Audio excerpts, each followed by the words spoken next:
Hey everyone, Miss B. Hanley here, and today we are reading Backlash Part 3 by Dara Littman.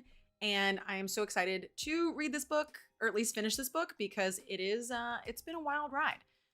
Last time we met Lara, who had some very hurtful comments said about her on her Facebook wall, and they led her to attempt suicide. She survives her attempt, but she learns that that Christian, this person who said these horrible things to her, this person that she thought she might even love, was not real.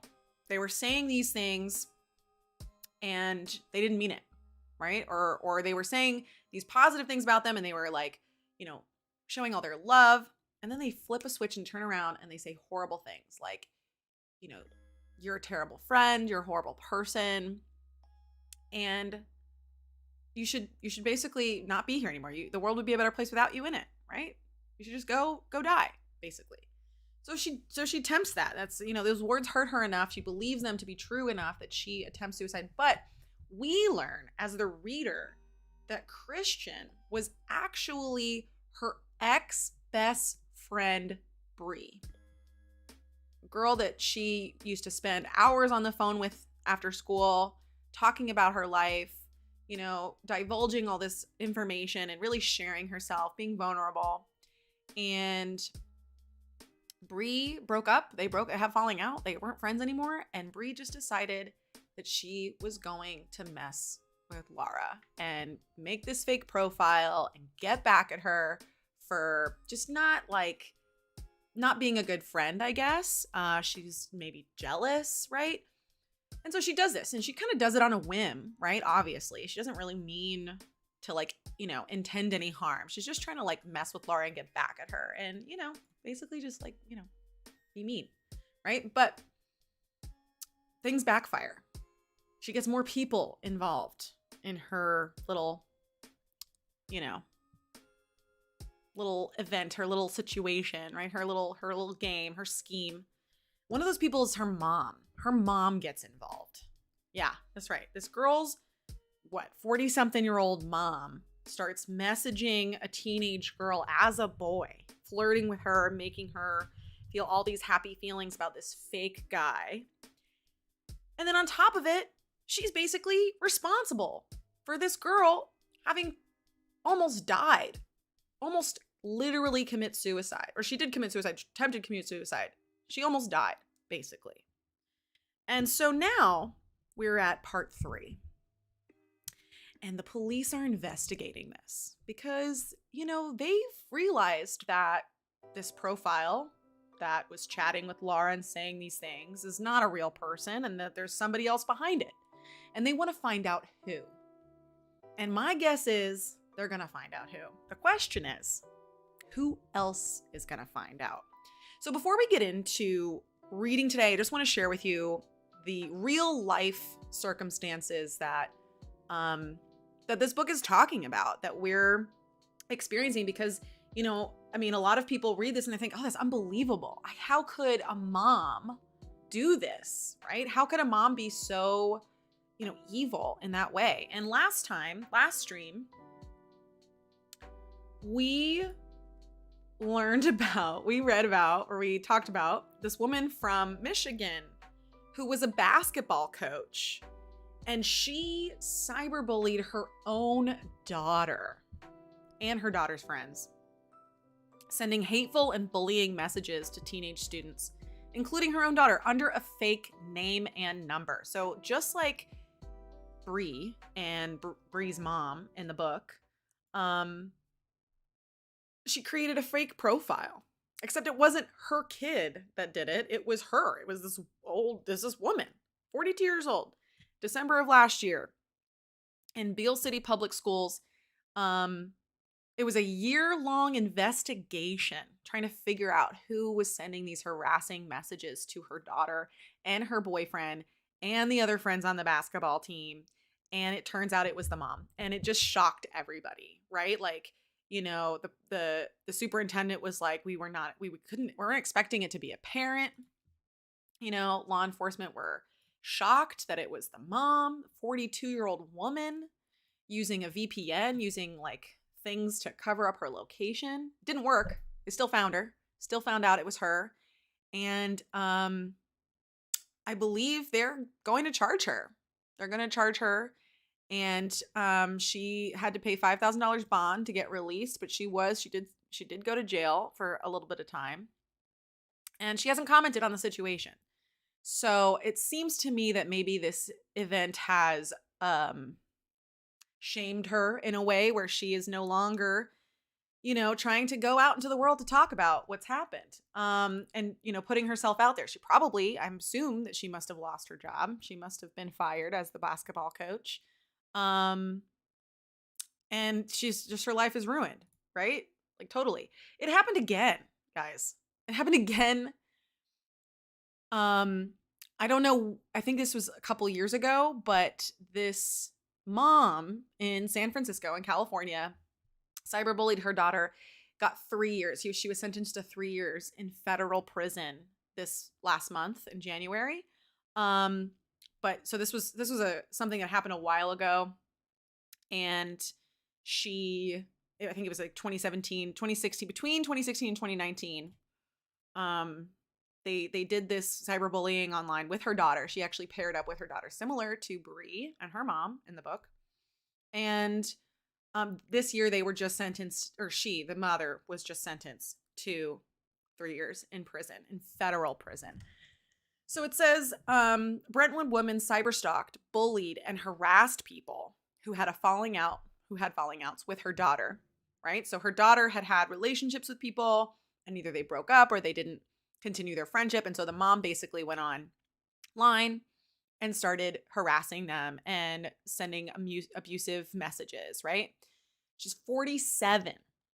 Formerly of San Francisco, she pleaded guilty in August to sending hundreds of malicious, deceptive, and abusive communications intended to sabotage the personal relationship, social reputation, academic life, and work prospects of her intended victims, causing staggering distress. For almost 3 years, between 2016 and 2019, she and her daughter attempted to cause, make myself a little bit bigger here. There we go. Cover up some ads. She and her daughter attempted to cause and did cause emotional stress to their victims. So the daughter was in on it, right? The mom was helping her kind of get back at these people. Her first victim was a 14-year-old boy who had dated her daughter for only a few days. I said, like, this is the first time I'm reading this, honestly. The first time I'm reading this. According to the Department of Justice and her own plea agreement, she went to the victim's school, located him, accosted him, and in front of other students, threatened him. She also contacted the boy's mother and made false statements via text about the boy being violent. Right. So she was stirring the pot. She was like already like out there to defend her daughter's social reputation when in fact actually ruining it. The second victim was a female friend of the daughter, and two of them had a falling out. She began sending harassing text messages to the girl and leaving her threatening voicemails. Like, what? This is crazy. This is absolutely insane. Why would you do this? She also threatened to send fabricated, incriminating evidence to the police and to have the girl disciplined by her school. So this woman is she's not even hiding herself. Like, she's not even hiding her behind a mask of a profile or something, right? But wait a minute. Okay, so there's a third victim another boy who dated the woman's daughter and was met with vicious text messages and threats to take out restraining order against him that would prejudice his college applications. So she like falsified reports to say that he was being abusive, basically, and tried to like get his reputation tarnished. He subsequently had to quit school, had to quit his job, right? Because he was basically, they were calling his employer and telling him that he was a drug user and an alcoholic. And she made the same accusations and created she did create spoof social media accounts using his name and image. So she went beyond just like making a fake profile to like talk to someone. She actually created a fake profile for her victim and like made it seem like it was real. Wow. Okay, it gets worse, guys. By May of 2017, she admitted to escalating her tactics and completely destroy and humiliate the fourth victim by going after his social relationships over a 17-month period. For over a year, she used Instagram and Gmail accounts that impersonated the victim, referred to as TV, I guess, so they keep his name out of the story, as well as other accounts with pseudonyms, and sent hundreds of communications posting suggesting, among other things, that the victim was high on drugs, that he was emotionally and psychologically abusive, and that he was engaged in online bullying and anonymous messaging. Okay, so one thing I have to say here is the only way that you would know how to sound emotionally and psychologically abusive is if you were.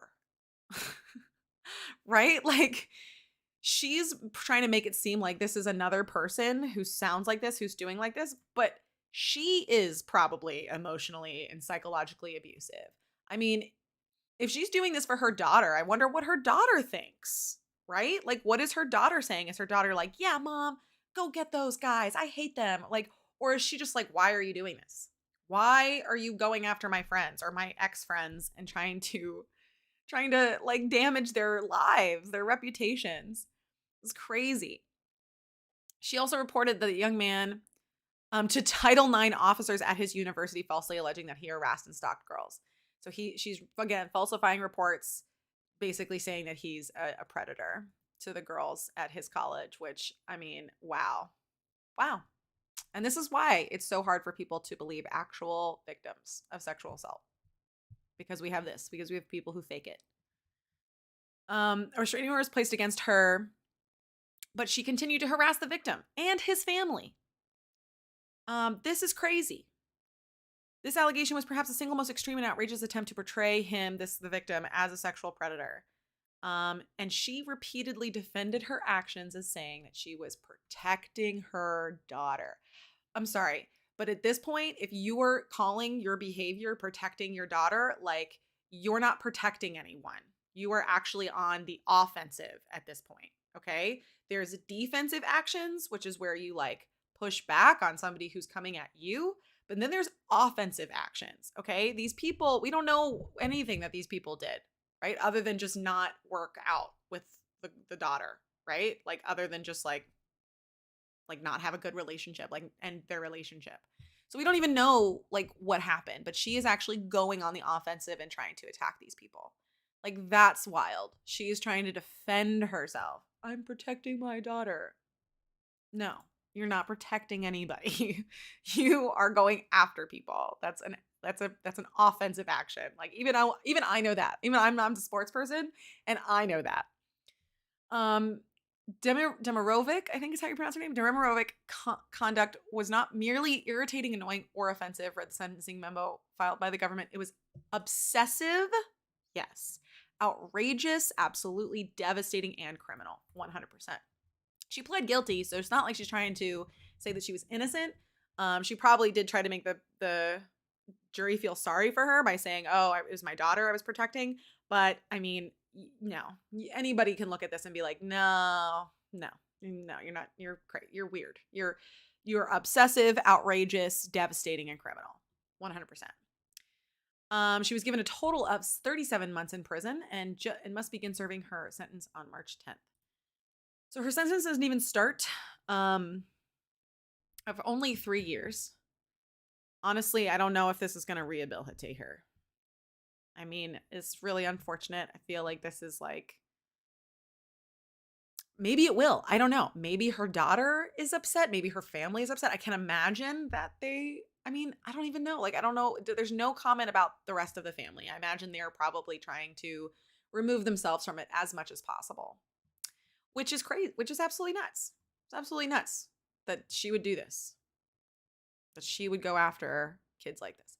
Okay, so we've talked about the two moms who are cyberbullying kids, but let's talk about actual cyberbullying and harm that is caused on the internet, because the Supreme Court this month, is hearing a case about laws that shield social media sites like Facebook, Instagram, TikTok, all of those places, right, from lawsuits against people. Because if you think about it, right, there is a lot of toxicity that happens on the internet. And the social media sites are a big hub for those toxic things to happen. Comment sections can be very toxic, very damaging, especially, to like normal everyday people, non-models, I guess, I don't know. People can be mean on the internet. That's needless to say.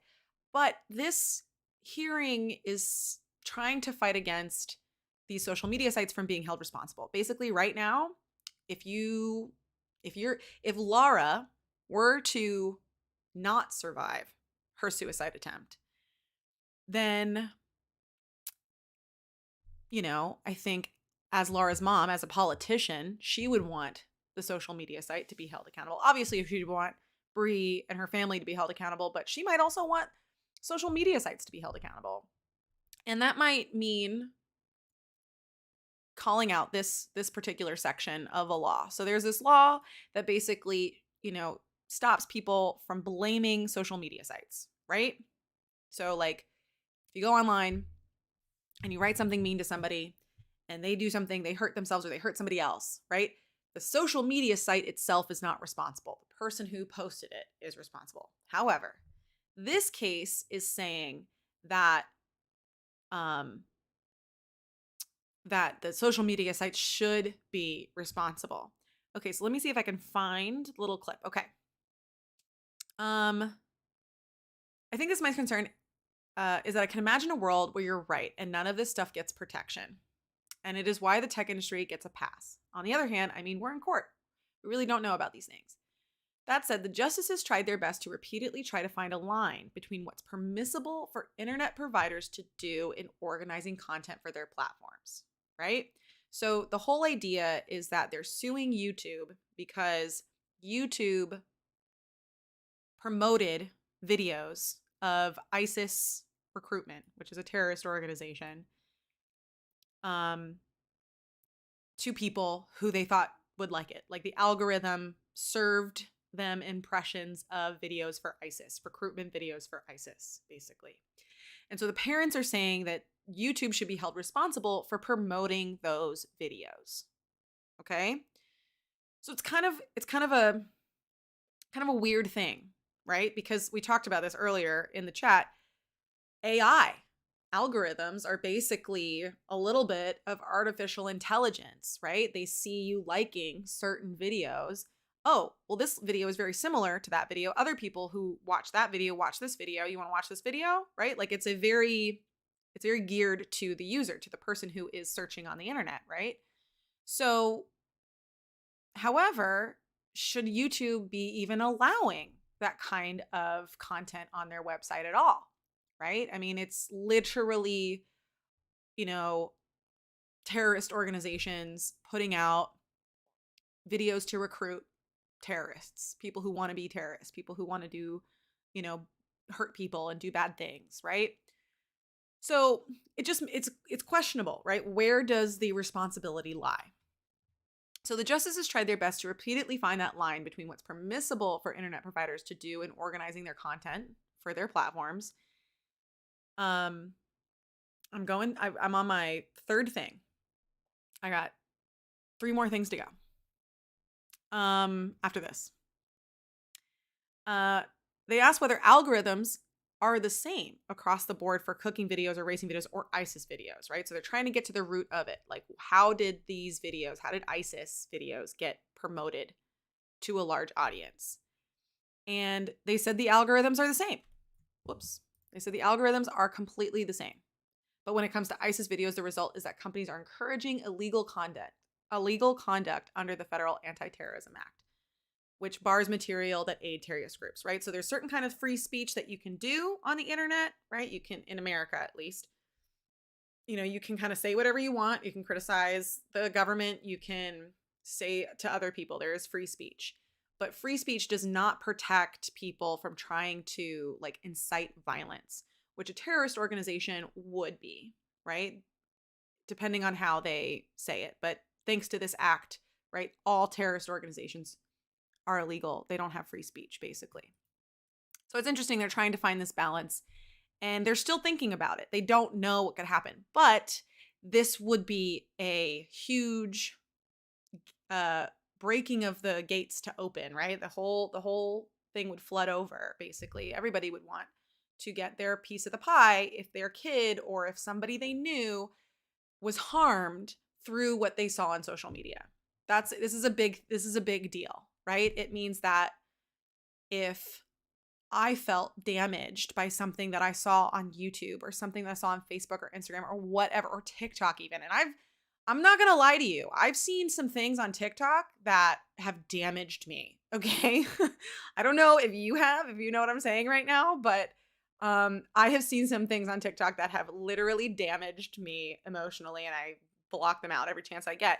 But that means that if I said I had such and such things be damaged by this, right? Like if I was not able to continue working, if I fell into a depression or something, or even if I killed myself, my family would then be able to sue TikTok, claiming that I had been led to do so by their app, by their site.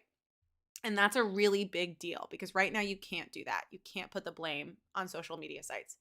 And they're thinking about maybe starting to. It's a big deal. Okay, so I have a thing about Fortnite because there was a request to talk about Fortnite in the start of the stream.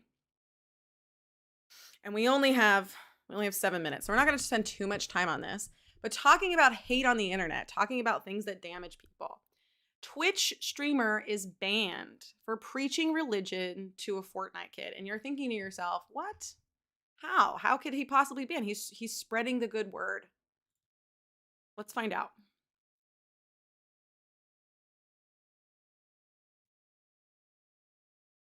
Okay.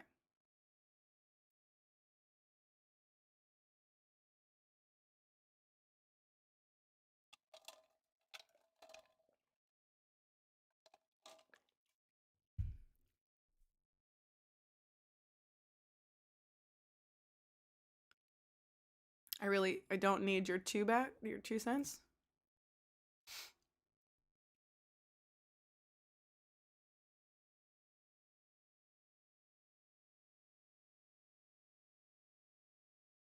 There's no sound, really? What? Oh, my bad, guys. Okay, we're coming back. I had the subtitles on. I had the subtitles on, Ryan. Community very much responding about this, and unfortunately so for Twitch, Mr. Witnesser, he might be making a video about this sometime soon, because golly gee, he's got a large TikTok audience, as he later took to Twitter to say he was 2 seconds away from posting this entire thing to his 251,000 TikTok fans about Twitch banning his hashtag Christian faith streamer stuff, talking about what the Bible does say. Now all of this again. So anyway, this guy, Dr. Witnesser is his name, and he goes on Twitch and he plays games, and when he's playing with kids, he will try to preach to them. He'll try to talk to them about the Bible and Jesus and God and all that good stuff. So basically bringing Sunday school to the kids. Basically what I'm trying to do, right? I'm trying to bring school to the kids right now. I'm actually going to compare myself to this guy. But anyway, he's doing that and he got banned. He got banned for doing that.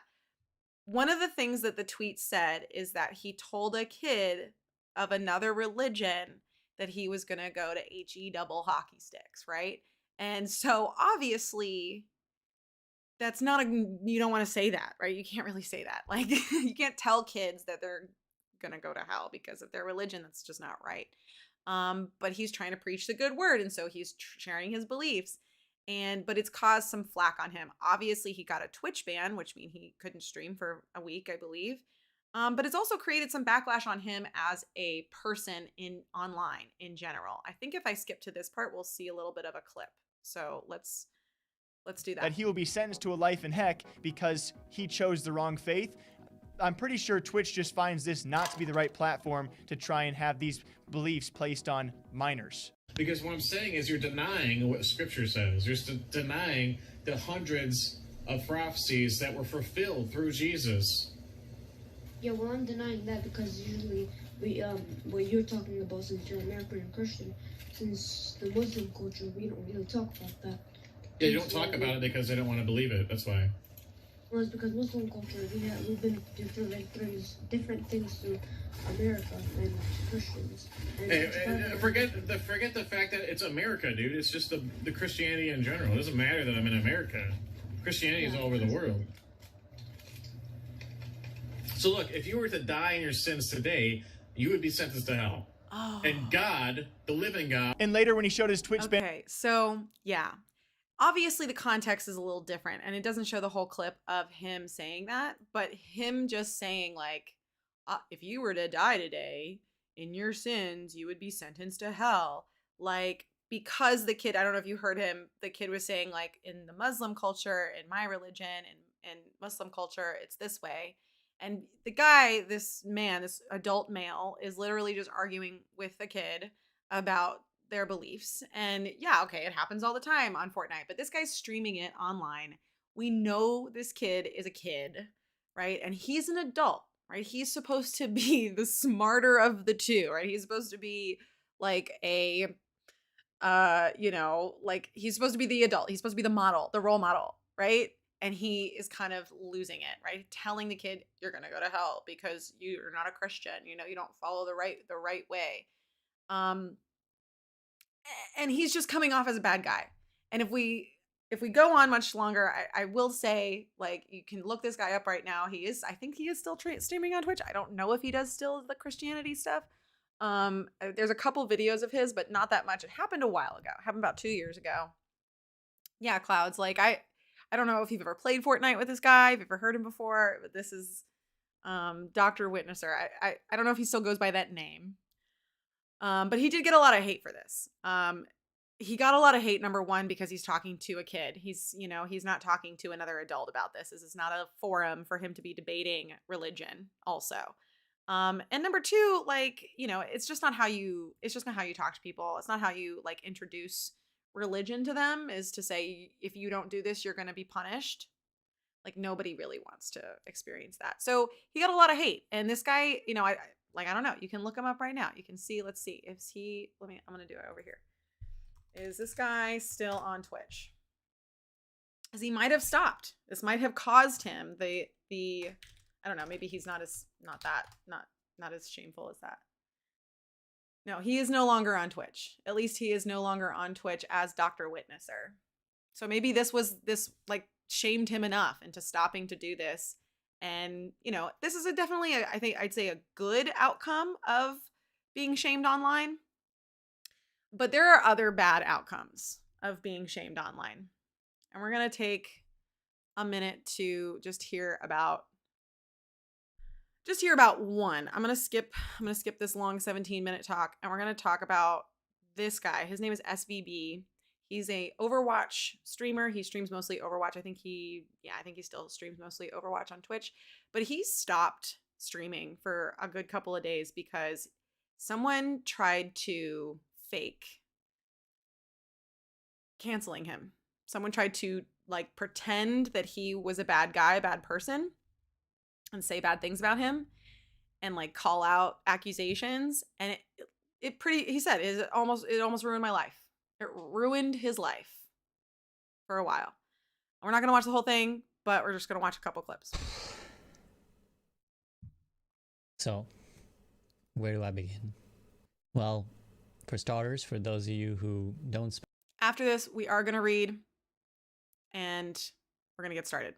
But first, you're going to watch this, and I'm going to go take a potty break. Spend your lives on the internet, and God bless you, you're doing the right thing. Yesterday evening, around 8 p.m. UK time, a Twitter account by the name Nia Plays Overwatch accused me of grooming and soliciting nude images from underage girls, specifically her. Now, before we go any further, I should clearly state that these accusations were proven to be false. They were made by a troll account, a young boy from what we can gather, 14, as some people have told me, who made a fake account pretending to be a 17-year-old black woman, who then later confessed that the whole thing was a prank and that they simply wanted to show the community how, in their words, cringe it is and how easily it would cancel anyone. To that end, many people did try to cancel me, although I hate the word. And many people believed the allegations immediately, accusing me of being a pedophile, calling me names that I care really not to repeat right now. And so, in light of all this being exposed as fake, I just wanted to get my thoughts out, and Twitter definitely didn't feel like the right place to do it. So, apologies, this is just a bit of a vent, kind of a catharsis as much as anything else. But before I go any further at all, I want to make one thing clear, which is that please do not use what happened to me as an excuse to undermine or disbelieve actual victims of real crimes, of grooming, of sexual assault, or any sexual misconduct. I would never want my legacy to have contributed to that in any way, shape, or form. So, in truth, this is really not even about those kind of accusations, because this is about a catfish, really. The difference between what happened to me with a fake account versus what real women go through is that they are real women, not a fictitious made-up character. The reason that false accusations of sexual misconduct are incredibly rare is because for real women, it is a huge and uphill task to even come out and speak about their experiences. Inevitably, they will deal with harassment, abuse, witch hunts, and all sorts of vile and degrading character assassinations. Okay, we know all of this, obviously. But like something that he talks about, you heard at the beginning of the video, right? Like this person catfished him, basically catfished as a girl, young girl that he supposedly had interactions with and was grooming and doing inappropriate stuff with. And then this girl came forward and was like, this person's being awful and mean. And basically he did it, this person did it just to see if they could. That was what they wanted to accomplish, is they wanted to show people how easy it was to cancel somebody. And they did. And he got a lot of people, like people that he had worked with, people that were other streamers, people that were in the biz that he had connected with, shunned him. They stopped talking to him. They blocked him. They didn't want to acknowledge him. They didn't want to hear his side of the story. They just completely shut him away.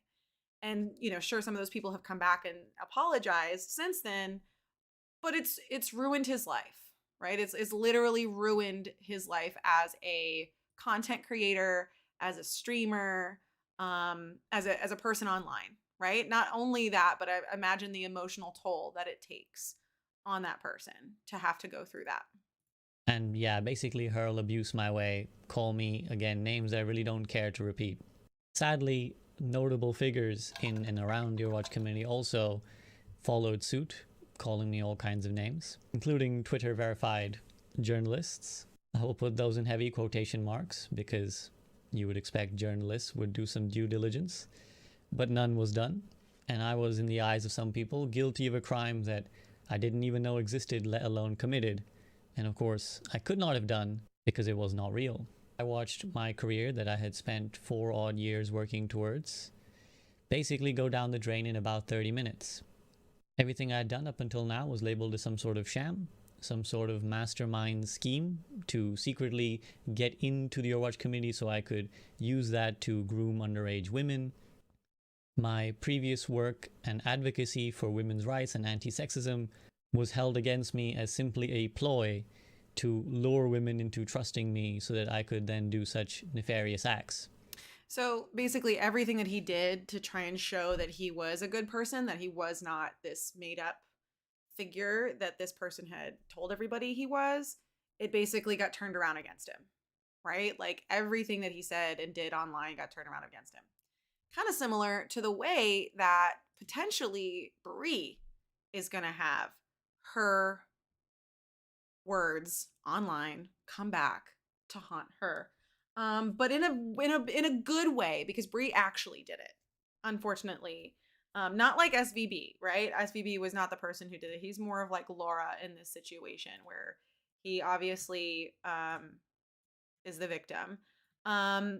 Even though, you know, people were piling on for Lara too, right? At the beginning, when Bree posted the picture of her being almost dead on the stretcher to the hospital.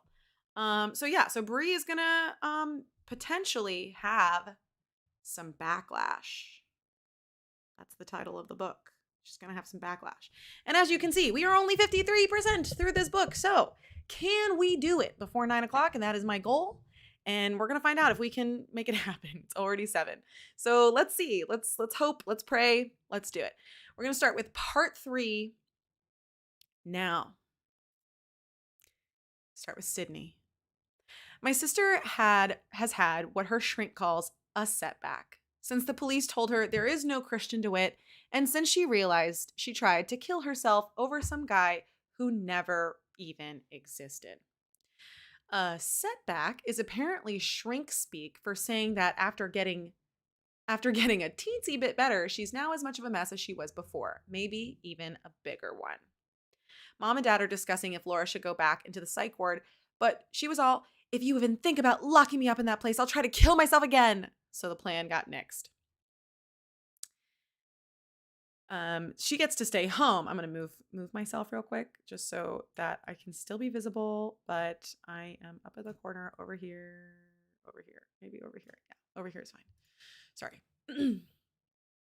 She gets to stay home, but is still living under Lara watch. No closed doors, not even to shower or pee or sleep. No internet or phone without parental supervision. No privacy, period. She told me last night that I'm lucky because I get to close the door when I go to the bathroom. Seriously, Lara? Luck has nothing to do with it, I said. Mom and Dad just know I'm not going to do anything in there except the normal things people do in the bathroom. She looked like a baby seal who had just been hit with a club on a frozen beach in the Arctic Circle, wounded, blinking big eyes, staring at me, asking how I could be so cruel.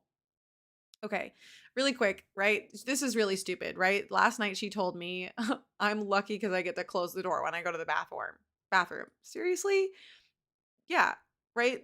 Sydney's totally right. It's not about luck. It's not about luck, Lara. Like, come on.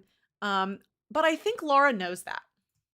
I think Lara knows that it's not luck. I think Lara knows that she has her actions, but she doesn't want to admit it, right? She doesn't want to take responsibility for her own actions, right? She wants to push the blame because she feels stupid. She feels like she feels like a person who has been catfished, okay? And if you were a person who has been catfished, you know what this feeling is like, right? It makes you feel dumb. It makes you feel stupid. It makes you feel betrayed. It makes you feel like someone took the most vulnerable part of you and threw it in the garbage and said, oh, who cares about that? And it hurts. It hurts. It's emotional damage. So of course she would look like a baby seal who'd been hit with a club on a beach. Okay, so then I felt bad about hurting her, but at the same time, I was mad about feeling bad because I didn't think I'd done anything wrong. I was just telling the truth, stating the obvious. Someone has to do that around here, and it's pretty clear that someone isn't going to be either one of my parents. I'm doing homework on the computer, another thing Lara can be jealous of because I don't have to have mom looking over my shoulder when the doorbell rings.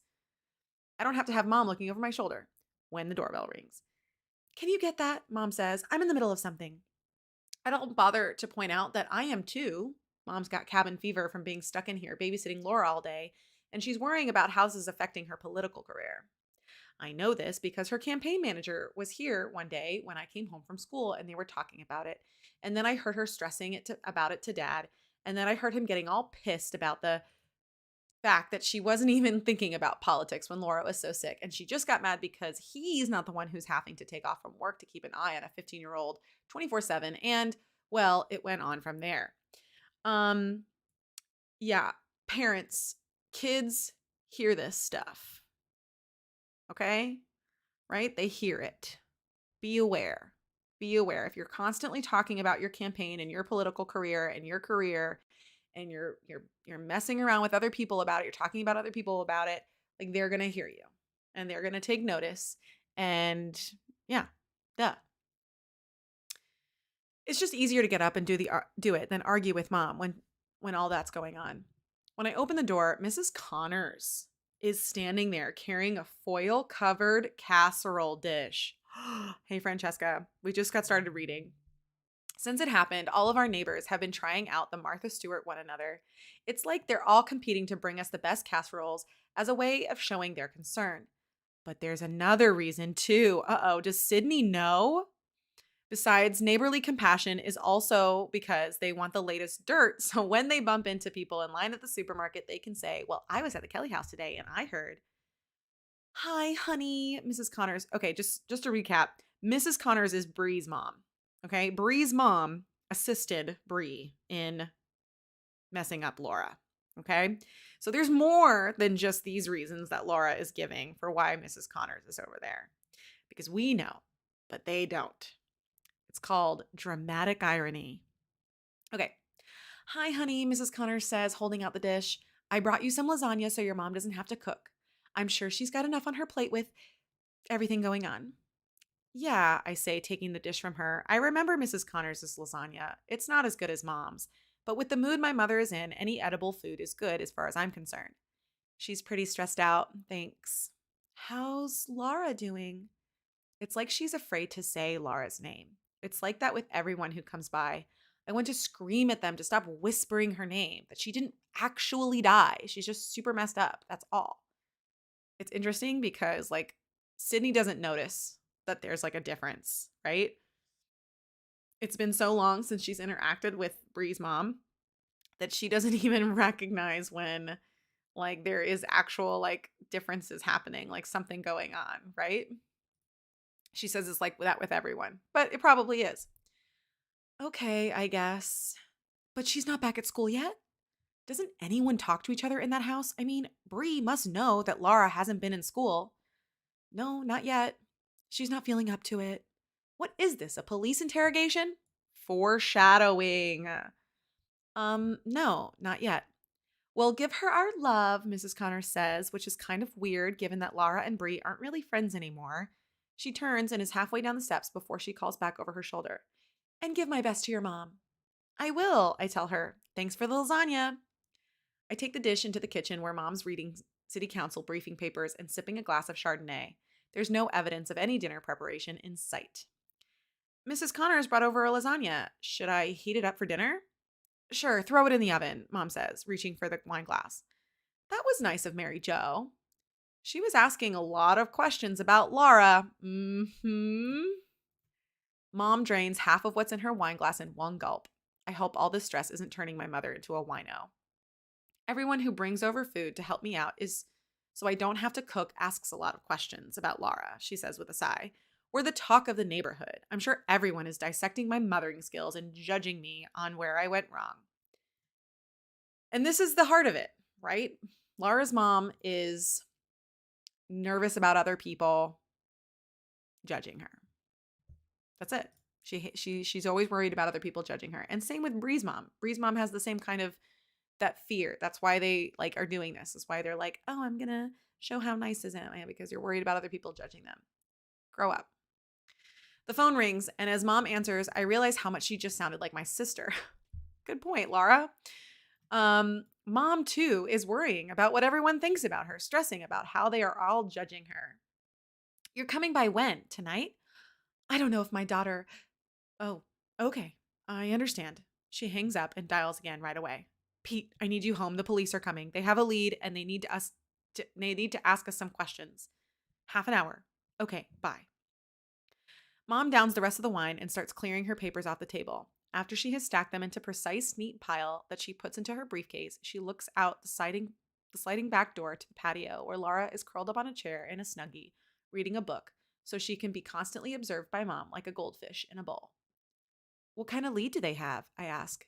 They didn't say, only that it's something about who might have created the Christian DeWitt profile, Mom says, biting her cuticle. She hasn't had a manicure since the bathroom incident, and it shows. It was something her campaign manager pointed out, believe it or not. He said it didn't make for good visuals, whatever that's supposed to mean. I better call Lara. I hope it doesn't set her back even more. She goes out the sliding glass door and closes it behind her. Lara stiffens as Mom walks over, clearly miffed that there's an interruption in her rare and precious alone time. Mom starts talking and tries to stroke Laura's hair, but my sister moves her head and Mom's hand falls on the back of the Adirondack chair. It's like watching a bad ABC Family special with the sound on mute. But this is my family drama, and I can't change the channel or turn off the TV. The only thing I can do is go back and try to finish my homework before the police arrive. Dad and the police arrive at the same time, which means we don't have warning that they've arrived. Just, hi, I'm home. And the next thing I know, my father's walking in the room with Officer Tim and some other guy in a jacket. Mom, the police are here. I call into the kitchen so she isn't as surprised as I am. Dad kisses the top of my head and says, hi, sweetheart. And then he tells the police to follow him into the kitchen. I trail in after them. If they have some kind of lead on who was sick enough to do this to my sister, I want to know about it. Laura is still out on the patio. She's watching us now, a silent, snuggie-wrapped observer. Mom opens the door and tells her to come inside. She stands up and shuffles into the house, clutching the snuggie around her as if she's trekked across the frozen tundra rather than just taken a few steps on our flagstone patio. Without saying another word and barely acknowledging the policeman, she sinks into a chair and pulls the snuggie tighter around her. If she could disappear into it like a turtle into a shell, I bet she would. Jacket guy, who says his name is Detective Souther, and who apparently has been here once before, asks Lara how she's doing. She shrugs, avoiding eye contact with him. Okay. Mom is standing behind Laura, shaking her head no and mouthing, not good. The reason we wanted to come by is that we may have a lead on the Christian DeWitt profile, Detective Souther says, tapping his pen against his notebook. He stops suddenly and looks straight at Lara. Have you had any issues with the neighbors? Neighbors? Mom gasps. You mean someone we know did this? I don't have my soundboard up today, guys. I'm sorry. I would have gasped. I would have done a gasp. It's unfortunate. We're trying to narrow down our field of inquiry, the detective said, which doesn't answer her question. Have there been any problems with the neighbors? Officer Tim echoes. No. Good job, Clouds. No, Mom says. In fact, all of our neighbors have been so supportive and kind since this happened. I haven't had to cook dinner once. We're going to have to buy a new freezer just to hold all of the casseroles, Dad jokes. I suddenly wonder who decided that casseroles are the currency of support and kindness in a time of crisis. Why didn't they have the good sense to make it cookies instead? I could really go for some chocolate chip ones right now. Or brownies. Really great fudgy brownies. What about you, Lara? Detective Souther asks. What about you? You like cookies and brownies? Sorry. Any issues with the kids on the block? Laura has been sitting out the window as if she wasn't even paying attention. She still won't give the detective eye contact, but looks over his shoulder at the clock on the wall and says no so softly we can barely hear her. What about Bree? I ask. Good job, Sydney.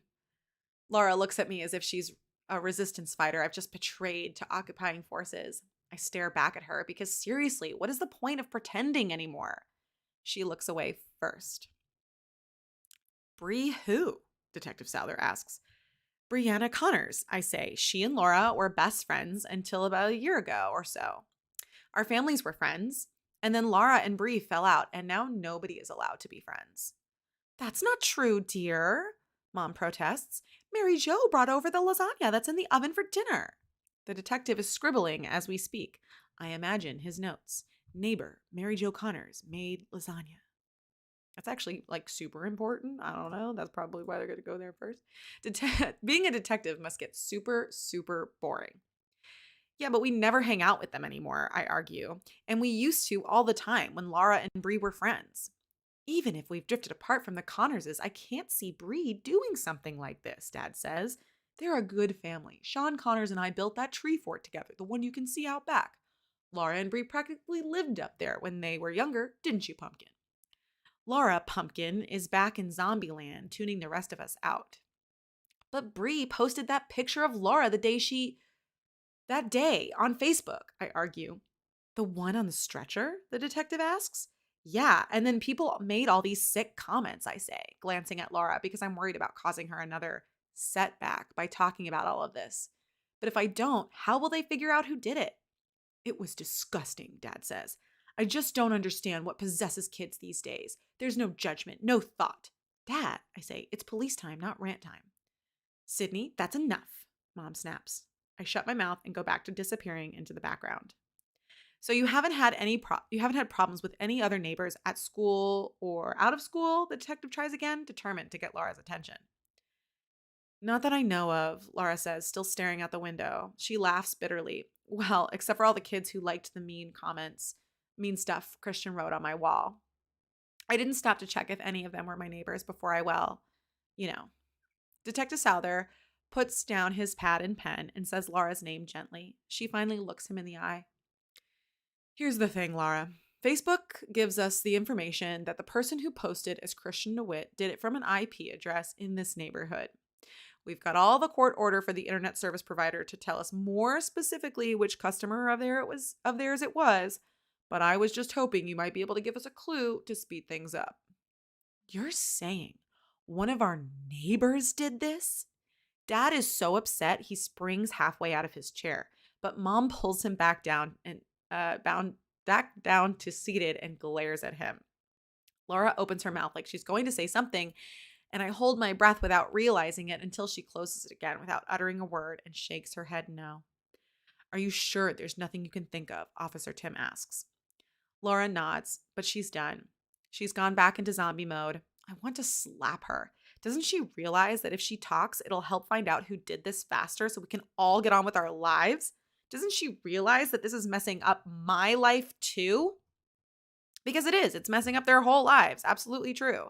But Laura's not in the space to understand like other people's lives right now, right? Like she's really broken. She is really, really broken by this in more than one way, right? Like not only was she was broken, like at the beginning of the book when she attempted suicide from these horrible comments, but now she's even more broken because not only did she fail her suicide attempt, she hates that, right? She's like, feels like it's a failure.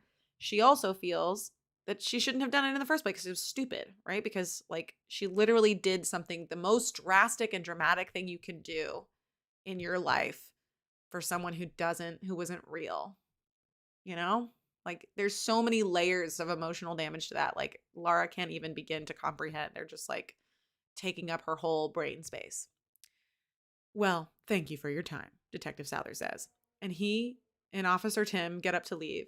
Please call anytime if you think of anything that might help us with our investigation. Will you arrest them when you find out who it is? Mom asks. It depends on how much of a case we can build, the detective says. But you saw the things this person wrote, Mom exclaims. My daughter was tricked into believing that this Christian character cared for her, and then Mom stops as Lara chair scrapes back loudly and my sister runs out of the room, leaving the Snuggie behind like a shed snakeskin. We hear her footsteps running up the stairs, and then her door slam. Laura's not supposed to be in her room with the door shut, but she's clearly upset enough that she doesn't care about breaking the rules. My mother is torn between following Lara and asking the detective more questions. So, guess what happens? Sydney, go up and see how your sister is doing, Mom orders, and make sure she keeps her door open. No, please? No. Would you mind, dearest, wonderful, not screwed up daughter? Just do it, Sid. I detoured to get my school books from the family room and head upstairs. Part of me wants to leave Lara alone, to give her some space to cry or punch a hole in the wall or just do whatever she wants to do with the door closed for a few minutes. But I can't, because what if hearing Mom talking about Christian or realizing that whoever did this might be someone we know has made her upset enough to try to hurt herself again? If she did that, it would be my fault because I didn't go to her, because I wanted her to have time to be mad, because I was mad myself. I love Sydney. Sydney is probably my favorite character. And you know what's funny? She's the person whose name I forgot when I was doing my review. That's crazy. Because Sydney is probably the best character. Like, not only does she like realize that her sister is going through it and needs her space, but she also is like fully realizing that if she doesn't do the thing that she needs to do, that it could be even worse, right? So it's like, Sydney is like, she is the real champ. She is the real champion of this book for sure, because she recognizes why she would do it. She was mad, right, at her sister. She wanted her sister to have time to be mad, and she just like, she doesn't want to do it, but at the same time, she knows she has to, so she does it anyway. Sydney's the best. So instead, I knock on the door softly. Lara, it's Sid. Are you okay? She doesn't answer, and my heart starts beating in a regular rhythm in my chest. Not again. I try the door handle, praying that she hasn't locked it. It turns. Now that I can breathe again, I push the door open. Lara. She's lying on her bed, clutching her stuffed Hedwig to her chest. staring at the ceiling. She doesn't answer me or even look in my direction as I walk in. I put my books on her desk and sit cross-legged on her end of the bed. Mom didn't mean to, I say. It's just the way she is. If there's a problem, she has to be the one to fix it. That's when I see the tears rolling silently down Lara's cheeks. I'm the one problem she can't fix, she whispers. I want to say the right thing to her, but I don't know what it is. I'm not a grown-up. I'm not a shrink. I don't know the answers. I've got my own problems, and if I'm going to be totally honest here, my sister is one of them. Maybe she can't fix you, I say. That definitely wasn't the right thing. It just makes Lara's tears flow faster and harder. I don't mean it like that. Like, you're unfixable, I try to explain to undo the damage I've done. I guess what I'm trying to say, what am I trying to say? I don't even know. I think what I'm trying to say is that maybe only you can fix you. Dang, man, Sydney has got this, right?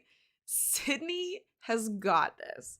Like, she knows, right? It's not her mom's responsibility to fix Lara. It's not anybody's responsibility to fix Lara. It's only something that Lara can do, right? Like, Lara is it's inside, it's internal feeling, and you're the only one who has control, like, of your emotions.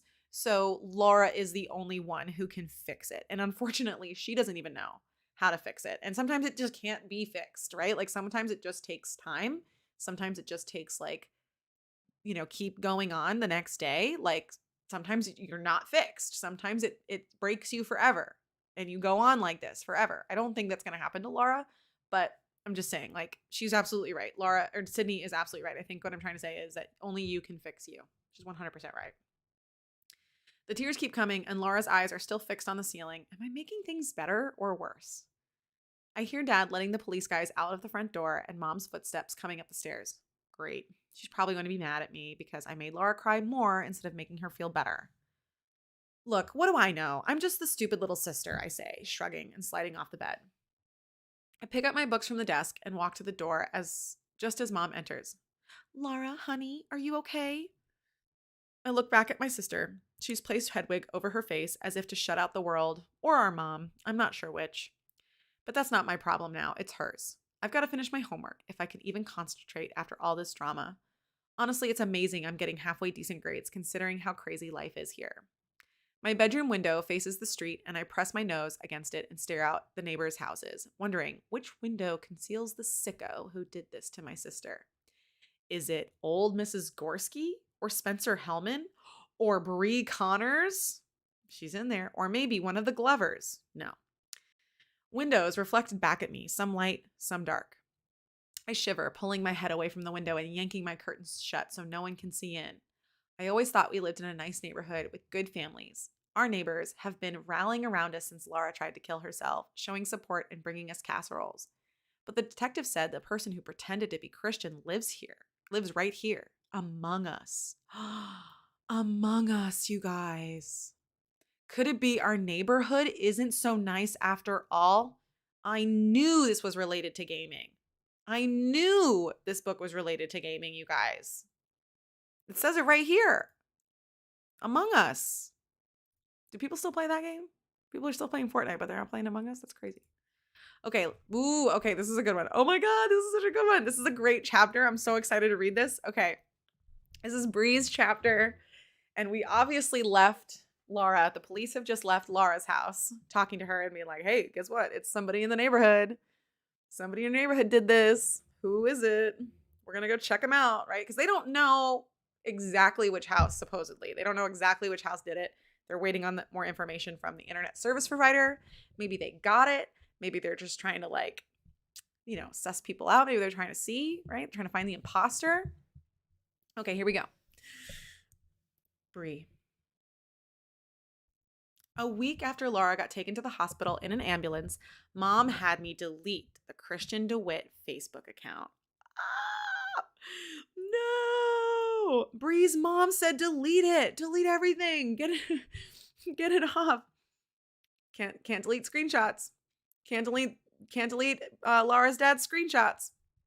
I wasn't all that sad to say goodbye to him. Flirting with Lara had gotten awkward and old. And seriously, I never really thought she'd do it. Try to kill herself, I mean. Mom also made me delete the picture of Lara on the stretcher from Facebook. So she knows.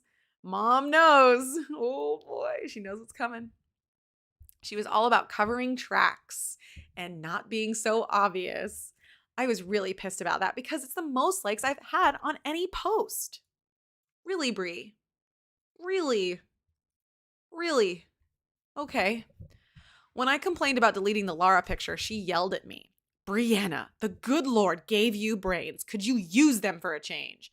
So it's so weird because it feels like Bree's mom, like totally aware of the danger in this situation. But Bree is just like absolutely clueless, right? Like she's like is not going to see what's coming to her. Bree's going to like get totally blindsided by this. I'm so excited.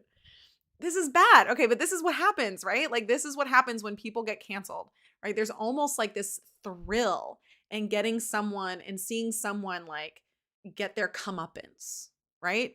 Except for when it's fake, right? How do you know what's real and what's not real? Okay. Her raging on me for not being the sharpest tool in the Connor's shed is nothing new. Mom knows Liam is the smart one. My brother can do no wrong in Mom's eyes. Me, on the other hand, I can do no right. Seriously, it's not like I was the only one posting stuff about Lara's trip to the ER. Lots of other kids had status updates that night. Like, did you hear Laura Kelly OD'd and stuff like that? At least I didn't make it sound like she died. I've been thinking about what would have happened if Laura had, I hadn't really thought that she'd go as far as trying to commit suicide. I mean, like, again, she's totally clueless. I mean, I knew Laura was super insecure and everything, but killing herself, that's so extreme. I was really mad at her, but not enough to want her to die. Well, that's good, because intent does matter. I guess I just wanted her to hurt as much as I did. There you go. It didn't seem fair that she was on top of the world all of a sudden. That wasn't the way things were supposed to be with us. I was always the leader of our pack. Even when it came to making the rules for the tree fort, I was the one in charge. Oh, so Bree was the one excluding the younger kids. Well, now we know. Now we know who's the toxic friend, like we didn't know before. And then she laughed at me, and I just wanted to restore things back to the way they should be. I saw Liam go out to the tree fort the other night. When the flickering light came on in the tree fort window, I realized with relief that it wasn't a stinky hobo living out there or some random freak. It was just my stinky, freaky little brother. He was out there for about an hour. When he finally got back to his room, I went in and asked him why he'd been up there. None of your beeswax, he said, like we were still little kids. You've been going out there a lot. I've seen the light in the window. Maybe I just needed to get away from you, he said. Fine, be a jerk, I said, spinning on my heel to leave his room. But at the doorway, I turned back because I had to know. Are all our posters still up? You mean the stupid boy bands, Liam said. Yeah, they're still there. For some reason, that made me happy. It's not like I even like those bands anymore, at least not that I admit to anyone. But even so, I was glad they were still smiling down from the wooden walls of the tree fort. I guess maybe it's because even though I thought everything was so confusing then, I realized that compared to now, it was way simpler. And this is a true fact about everything. This line right here, right? When you think about like how like crazy your life is right now, and then you think back to like a year ago or 2 years ago, right? Like things seem so much more simpler, right? You were like, oh, all of those problems that I had are obvious now because you have hindsight. But like when you're in it, you don't realize how simple things can be. I don't know, something simple as not making up a fake profile to catfish your friend. Like that's like one thing you could do. Okay, here we go. The following evening, the doorbell rings and I answer it to find a uniformed police officer and a guy in a jacket holding up a badge. OMG, OMG, OMG, OMG, OMG, OMG, OMG. Hi, is your mother home? Badge guy asks. Relief. Maybe he's after Mom for a speeding ticket or something. Yeah, sure, Laura. She has this problem where she thinks she's that race car driver, Danica Patrick. Yeah, I'll go get her. I leave him standing on the doorstep and run into the kitchen. Mom, there are 2 cops at the door. They want to talk to you. My mother drops the paring knife she's holding and puts her hands on the counter, her head bowed and eyes closed. She takes a loud, deep breath and then straightens up and says, Did they say what it's about? Yeah, mom knows. Mom knows what's going to happen. She sees it coming. No, they just asked if you were home and said they want to talk to you. If they ask you anything about that Christian thing, you say nothing, Mom says. Do you understand? Nothing. Wait, is she telling me to lie to the police? But Mom, nothing. I want you to keep your mouth shut for once in your life, Brianna Marie Connors. Just do what I tell you. She goes to the door and I wait in the kitchen freaking out, hoping that this was about her and not me. Or maybe someone else saw Liam lurking around in the tree fort at night and got scared and reported him. Like Bree is so dumb. Like, what? Like your mom just told you. Your mom just told you like what to watch out for. And she's like, is this about Liam being up in the tree fort? Wonder why they're here. That's great. Maybe she got a speeding ticket or something. Maybe that's it. I don't know. Okay, wait, hang on. I don't know what to do if it's not about those things. I'm supposed to obey my mother, but lying to the police? I've watched enough Law and Order reruns to know that's serious business. Okay, well, good. At least she's done that. Holy moly. Mom comes back in the kitchen grim-faced. They want to speak to you, Brianna, in the living room. This was just supposed to be a prank to teach Lara a lesson. It was never supposed to get this serious. Not hospitals, not suicide attempts, and definitely not the police. Mom makes a zip it gesture as I walk past her. All my life, I've been brought up to believe the police are the good guys. So if I lie to them, does that make me one of the bad guys? Bree, wake up. Wake up, Bree. What is wrong with you? Why? What is wrong with you? Yes. Yes, it does. It does. You are the bad guy. Yes. Come on, Bree. But on the other hand, I don't want to end up in juvie over a stupid joke. I'm not the kind of girl who goes to juvie. Isn't juvie for really screwed up bad kids? Definitely not for girls like me. Badge guy introduces himself as Detective Souther. Uniform guy is Officer Tim.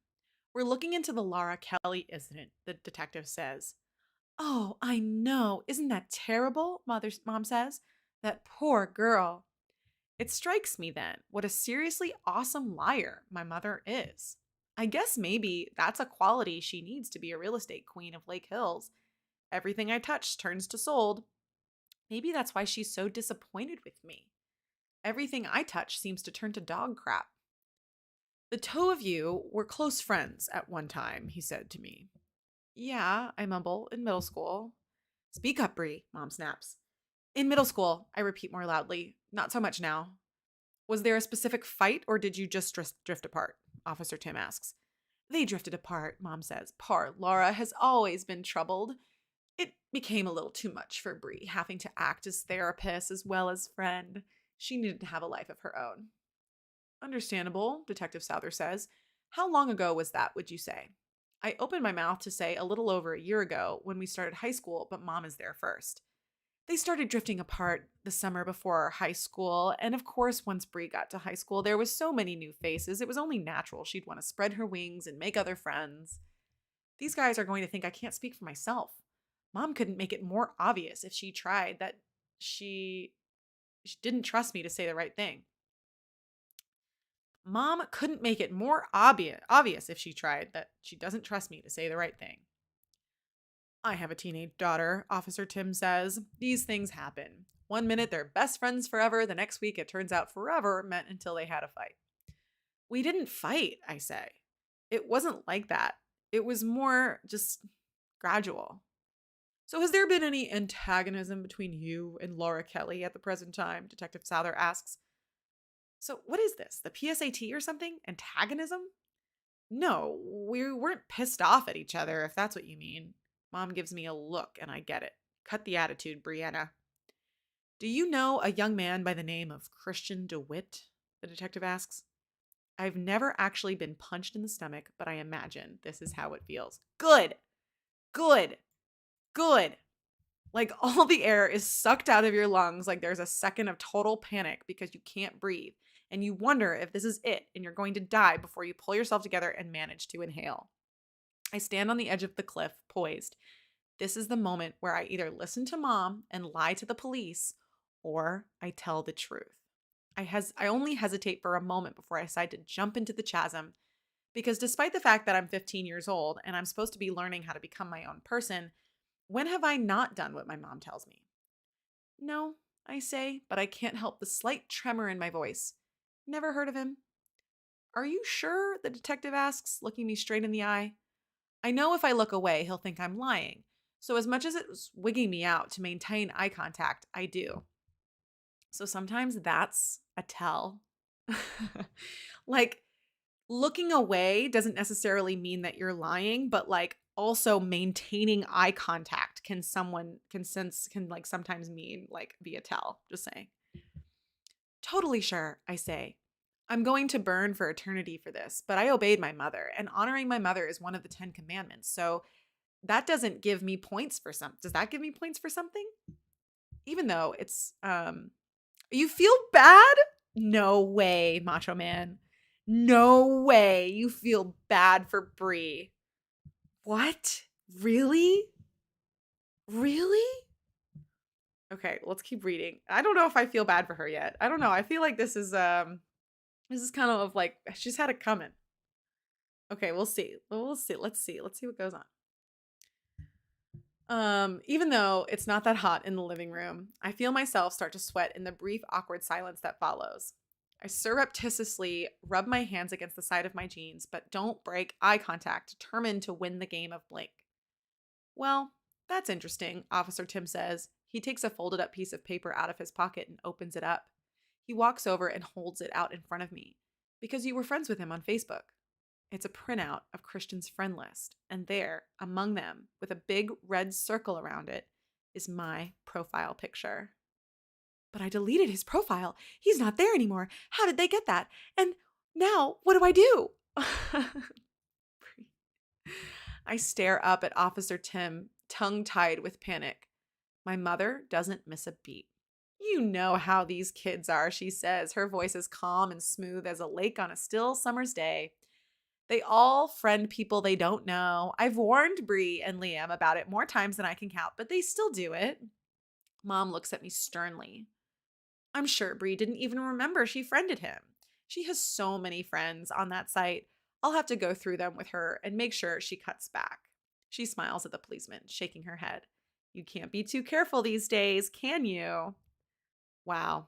I take it back when I said Mom was a good liar. She's a freaking epic liar. Like super liar of the universe. Just then, her cell phone rings. She looks at the number. Excuse me, I have to take this. These clients are about to make an offer on a big property. Let me see if I can call them back. It's not a good choice. You're probably right, Macho Man, because she knows that the police are like, they're supposed to be helping people. They're supposed to be like the good guys, right? And this is what she believes, right? So like, she's just taught to trust the police, but she's also unsure about how to trust her mom in this situation. But she's fully aware that her mom's a liar, right? Her mom is lying, freaking epic liar, lying her butt off. And unfortunately, her mom has made a huge mistake. Her mom is going to leave the room, which is not good because Bree is, she's tongue-tied. She's literally tongue-tied with panic. If her mom hadn't said this, they would be like, she would probably have broken right then and there. So let's see. She answers with her everything I touch turns to souled voice. Mary Jo Connors. Yes. Hi, Ralph. Any chance I can call you back? I'm in the middle of something. Oh, I see. Okay. Hold on a minute. Mom presses mute and says, I have to take this now. This will be out in the hall. It won't be long. I'll be out in the hall. It won't be long. Here she goes. On her way out, she purses her lips, reminding me to zip it.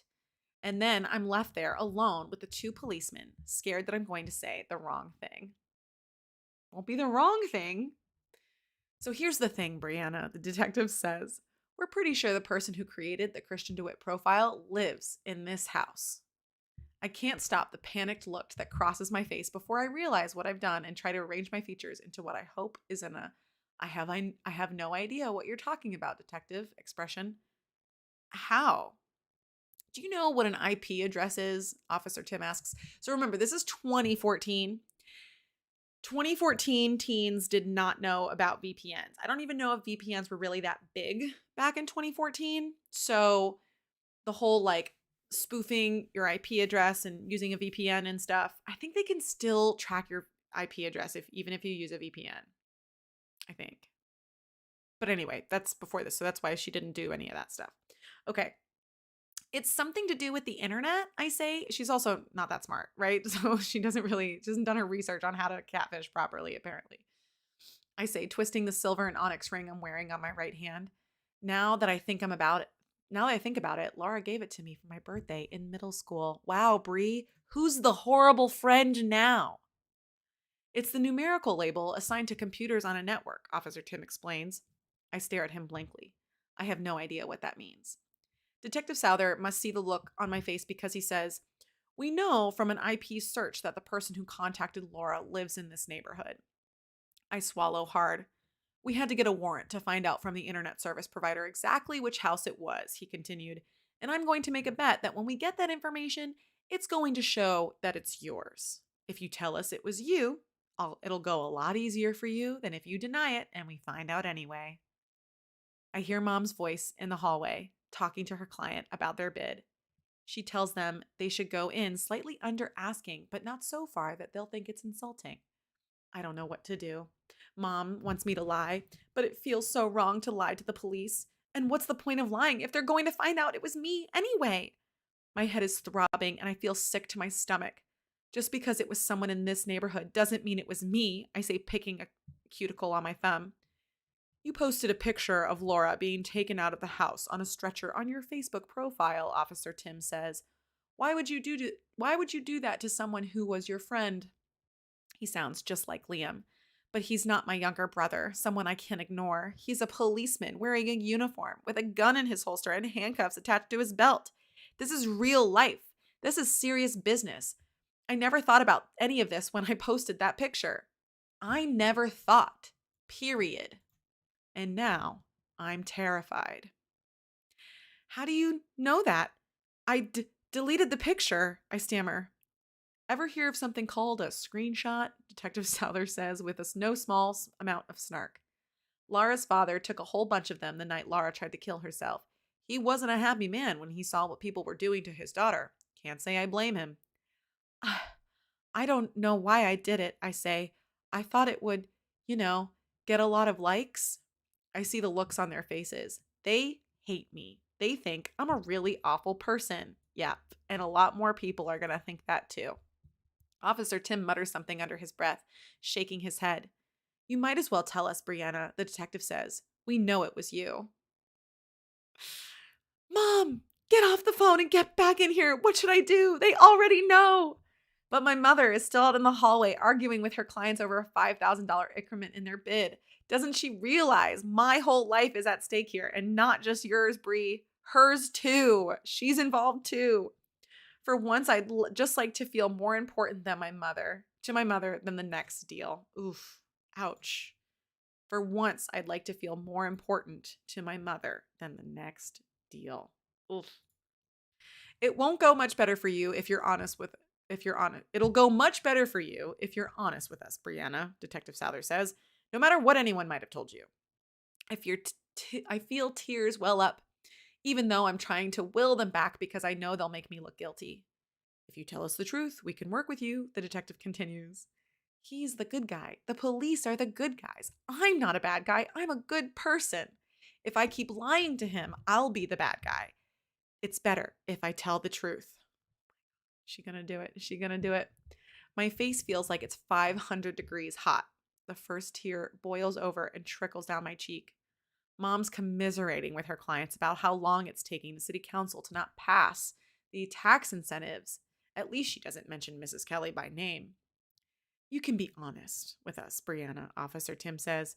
And he doesn't sound like he hates me now. He sounds nicer, more friendly, like he's trying to help me do the right thing. It's okay.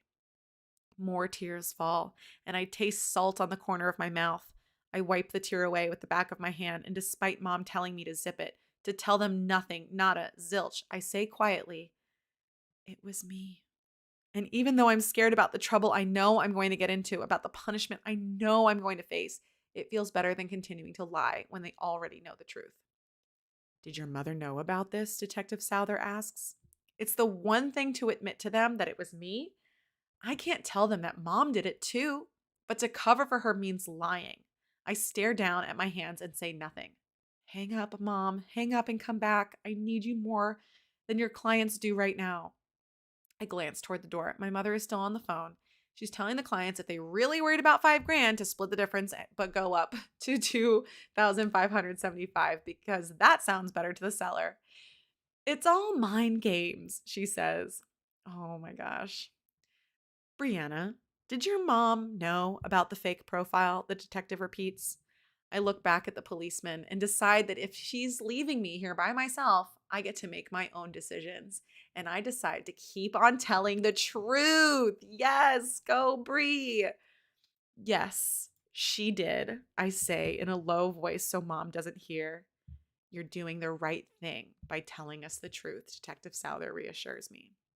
My mom's going to be really mad at me, I say quietly, wiping away tears with my sleeve as I throw another nervous glance through the door.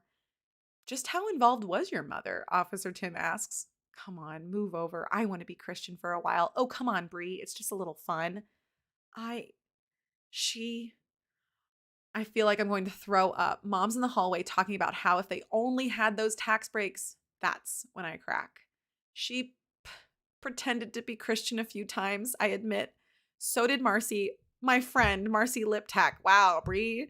They didn't ask about your friend Marcy. Like, you didn't need to throw her under the bus too. It looks like this was something they didn't know because they look at each other and Officer Tim, who doesn't have as good of a poker face as the detective, seems shocked and even angry. What made you do it? Detective Souther asks.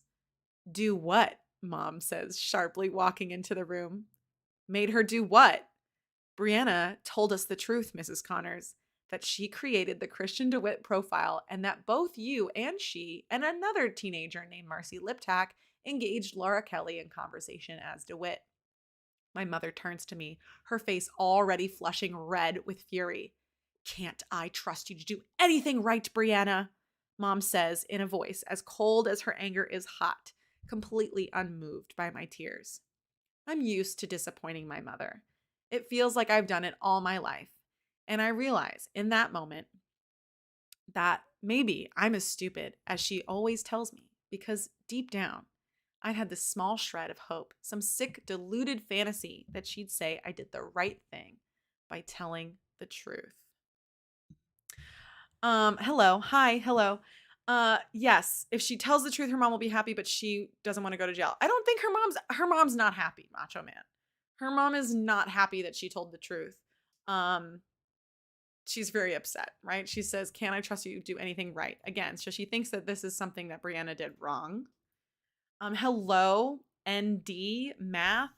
No, but yes on all of the emojis. Yeah, exactly, Macho Man. She's a good girl without her mom. I think that's very true. I think her mom doesn't influence her a lot in this book to make the wrong decisions and make the bad decisions. Like, she's always saying like, "Oh, Bree, you're doing everything wrong," but it's really her mom that's kind of like pushing that kind of narrative on her. Cuddy doxed you. Yeah, promoting math in my stream. What the heck, Miss Golden? Seriously, this is a reading stream. ND. That's cool. That's cool that that's your name. Yeah, we're not talking about math. We're not doing math. We're not going to do a math stream. We're not going to do a math stream ever. Ever. Ever. I don't think I can handle it. I don't think I can handle a math stream. Okay, so Bree just got found out by the cops. They came to her house. You tried to cite the subjects. Okay, all right. Listen, there's only so many things that can happen, okay? Listen, we talked about measuring poems today, and that's about as far as we get into math. Well, then do it. Then do it, ND. Do a math stream. I don't know what you would do. Do some problems, do some math problems. I always like watching people do like really, really, really long math problems. I don't know what they're doing, but it looks cool. Like, you know, like in A Beautiful Mind, and they're writing on the board. And it's like all these equations coming together. Okay, great. Yes. All right, go follow ND, everybody. He's going to do a math stream. as the dog. The dog is going to do a math stream. Do it. Okay, moving on. We got to keep going because we are only 62% through this book and we got to finish it tonight. How far am I? Okay, it's only an hour in. Only got 10% of an hour in. That's not good. Okay, Liam, moving on. Liam, I'm in my bedroom doing my homework with the headphones on when I get a text from Spencer. Dude, why is there a cop car outside your house?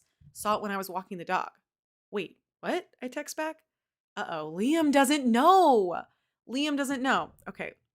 Wait, what? I text back. I take off my headphones and look out the bedroom window. Sure enough, there's a Lake Hills police car parked on the street in front of our house. IDK, gonna go check it out. As I get to the bottom of the stairs, I hear Mom say, "Can't I trust you to do anything right, Brianna?" When Mom yells, you know she's mad. But when she speaks in that cold, quiet voice, you know she's really mad. Like, stay out of her way if you know what's good for you, mad. Excuse me. And then I hear Bree sobbing. So I detour to the kitchen as much as I want to know what this is all about. Going into the living room doesn't seem like a smart move right now. Instead, I call Dad. "Where are you?" I ask him. "Are you on the way home?" "Uh-huh, I'll be there in a few minutes. Do we need milk?" "No," I say. "The police are here talking to Mom and Bree." "What?" Dad explains. "What about?" "I don't know," I tell him. He curses. "I'll be there as soon as I can." "Hurry," I urge him before hanging up. My phone buzzes. Another text from Spencer. "So, what's going on?" I ignore it, waiting for Dad to get home, and then I hear Bree come out of the living room bawling and her footsteps as she runs up the stairs to her bedroom. Figuring it's the quickest way to find out what's going on, I head back upstairs and knock on her door. "Go away," she cries, but I don't. I slip into her room, closing the door behind me. She's curled up on her bed with her knees up to her chest, clutching Birdie, her worn old teddy bear. "I told you to go away," she hiccups between sobs. My sister and I aren't super close like some siblings, but it's clear something pretty bad has just gone down. "What happened?" I ask. "Why are the police here?" My questions just make her start crying harder again. I don't know what to do. Bree's totally freaking out about whatever happened in the living room, and I have no idea what it is. I sit down on the bed and squeeze her ankle. "It'll be okay," I say, even though I have no idea if that's true. It's just what people say when someone is freaking out to make them stop. "No, it won't," she says. "Nothing is going to be okay." What is this all about? My mom's right. I am stupid, but I had to tell them the truth. The truth about what? About Lara. Lara? What could the police have done with Bree and Lara? I mean, what could they have to do with Bree and Lara? I mean, they were just friends, and they aren't now. But that's not a crime. That's just girls, from what I can tell. And then I remember the night Lara was taken away in the ambulance. Is this about the picture you posted? The one night Lara tried to kill herself? Bree uncovers her face and gives me a look like I'm the stupid one. She swallows like she's trying to get a grip and says, "No, Liam, it's not about that. The reason the police are here, the reason why everything isn't going to be okay is because I'm the reason that Lara tried to kill herself." I stare at her, trying to understand what she means. How can my sister be the reason Lara tried to kill herself? What are you talking about? She said that because she was upset about that jerk. She did that because she was upset about that jerk Christian guy. I'm that jerk Christian guy. He never existed. He was fake right from the beginning. The horror of what Bree's just said crawls over me like I've just stepped into a nest of fire ants. I stand up and back away from her bed, my breath catching in my chest. "You mean that awful guy who wrote all that stuff about Lara was you?" My sister nods slowly, staring back at me with eyes red from weeping, her face stained with tears. "What is wrong with you?" I ask, just above a whisper. "Why would you do that?" Bree doesn't answer. She just puts her head down and starts crying again. I realize that I've grown up with Bree, and I have no idea who she really is. Because the sister I thought I had wouldn't do something that sick to anyone, especially someone who used to be her best friend. I leave Bree crying and head for my room. And then I'm hit with a wave of nausea that sends me toward the bathroom instead, because I've just imagined Cindy's reaction when she hears about what my sister did. So true. So true. What is everybody going to think? That's a good question, Macho Man. Well, they're not like close, right? Like he said earlier in the chapter that Liam is not close with his sister. So, and he's not like thinking back to part 2, he doesn't really like come in and see her doing it. I know, you're right, but he is kind of clueless, right? He is totally clueless. He did not think that it was Bree. He just, maybe, they just not in her social circles, right? Okay, very true. He does live next to her, but she kept it quiet. She only technically brought 2 people in on the secret, just Marcy and her mom. And I don't think her mom would have like wanted Liam to know. Obviously, I don't think her mom probably told her dad, right? Mom kept it a secret too. But it is interesting that Liam has this reaction, right? Why would you do that? What's wrong with you, right? Because like unfortunately, because Bree did this, unfortunately her entire family is now going to be put in the same group as her, right? Everyone's going to think that he knew. Everyone's going to think that the whole family did it, right? Or was a part of it, because Bree and her mom were a part of it. And it's going to affect Liam now. Like Liam's going to feel some of that like reverberations of backlash. Okay. Lara, I'm both excited and nervous about Luis and Jaleesa visiting me today. Ashley and a few girls from cheerleading came by last week to drop off fashion magazines and flowers, but I was taking a nap, and to be honest, I was glad Mom let me sleep, because I wasn't ready to see them yet. But Jaleesa and Luis are different. I know them better. Even so, it's hard.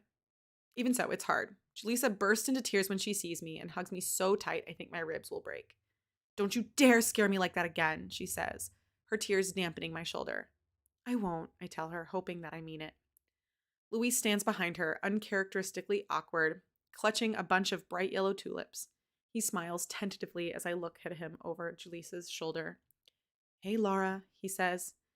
Jaleesa releases me from the bear hug and he hands me the tulips. You have no idea how happy I am to see you right now, Luis says.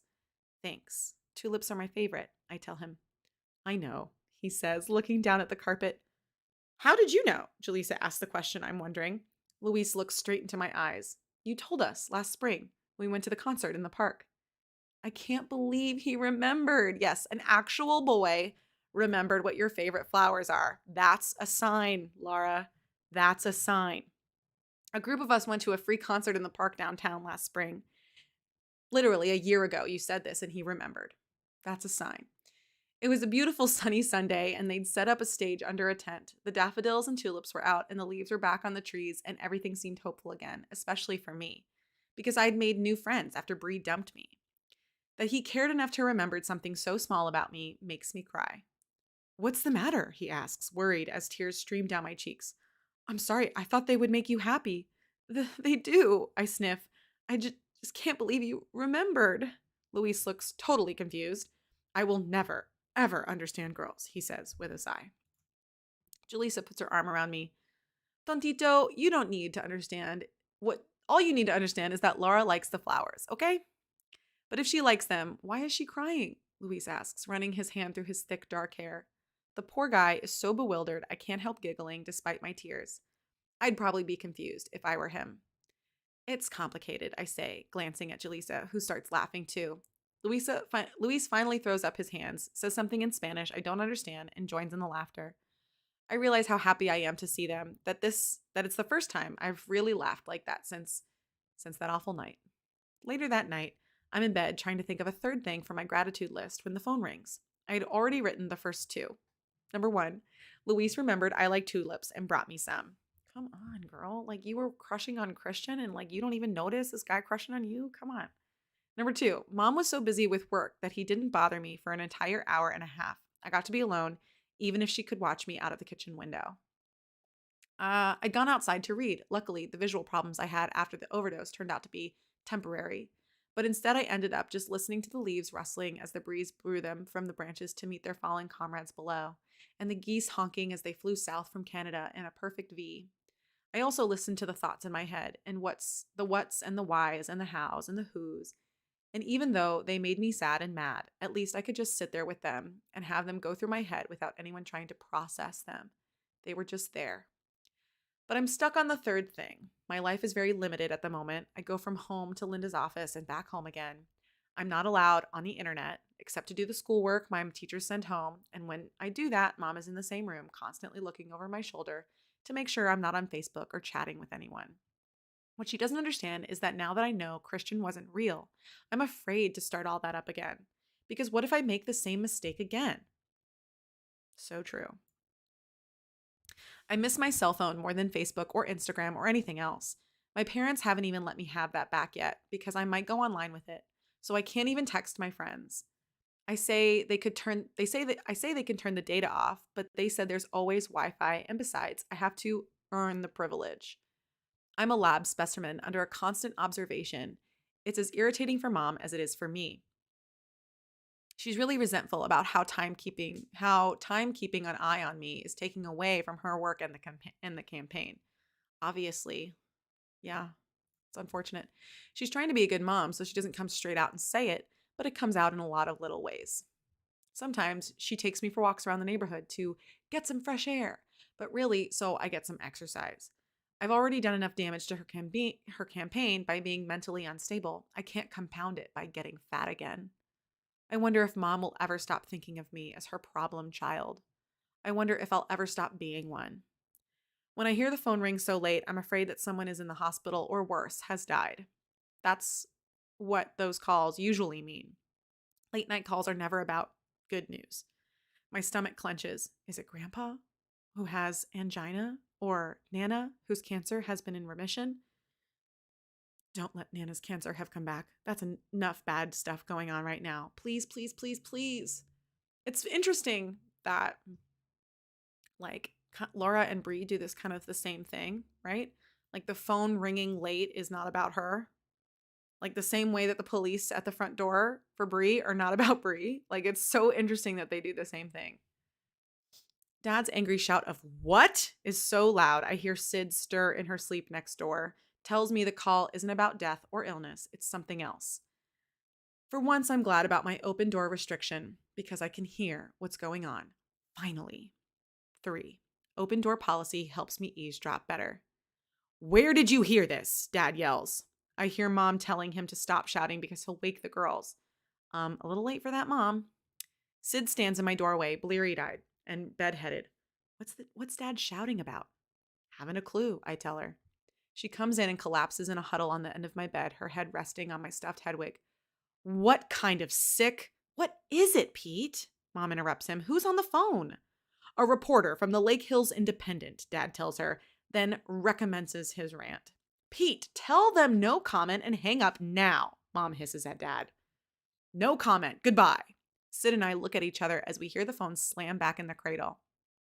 Yeah, it's 2014. They still had phones in cradles, like the landlines, if you can believe it. I'm going over there right now, and I'm going to rip them to pieces with my bare hands. I've heard my father angry before, but I've never, ever heard him like this. Who's he going to rip to pieces? Sid asks. What's he so mad about? I don't know, I say, but he's really starting to freak me out. Me too, Sid says, cuddling Hedwig. Okay, so we know that Mr. What's their last name? Kelly. That Laura's dad and Sid's dad has just found out that Bree Connors and Bree Connors' mom, Mrs. Connors, are responsible for the Christian DeWitt profile. Unfortunately, he didn't hear it from the police. He heard it from a reporter, which means that now everybody knows. Everybody knows that Bree and her mom did this and are responsible for it. And yeah, obviously they're going to now get some backlash. Obviously, the newspaper is reporting on it, so there's going to be backlash, not just from the people who are the victims, but also everyone else, right? Everyone else is going to have an opinion about this. Okay, where did I leave off? I'm sorry. I slide my toes under her for warmth, and she doesn't protest. She encircles my ankle with her hand that's not holding my stuffed owl. Mom is telling Dad to calm down, that he can't take things into his own hands. Dad comes stomping down the hallway with Mom on his heels. Pete, you have to let the police deal with this, she pleads. It won't do any good if you go vigilante. That's when I know that this is about me. Pulling my feet under Sid, I jump up from the bed and run out to the hall. What happened? What was that phone call about? Mom's hands fly to her mouth. She looks paralyzed with fear. Dad turns to me. He's in his tartan PJ bottoms and a faded Chicago Bulls t-shirt and slippers. Is he planning on going out of the house to exact retribution on someone like that? Tell me you're not planning on leaving the house like that, Dad, please. You want to know what that phone call was about? It was a reporter from The Independent. She wanted to know my reaction to the news that this was our neighbors, former friends who had set up that fake account. Neighbors and former friends? No, it can't be. He can't mean. No way. Bree would never do that to me. Not Bree. Never. Christian couldn't be Bree. He flirted with me. I feel sick. Wait, you mean it's too hard to process, much less say the words I'm thinking?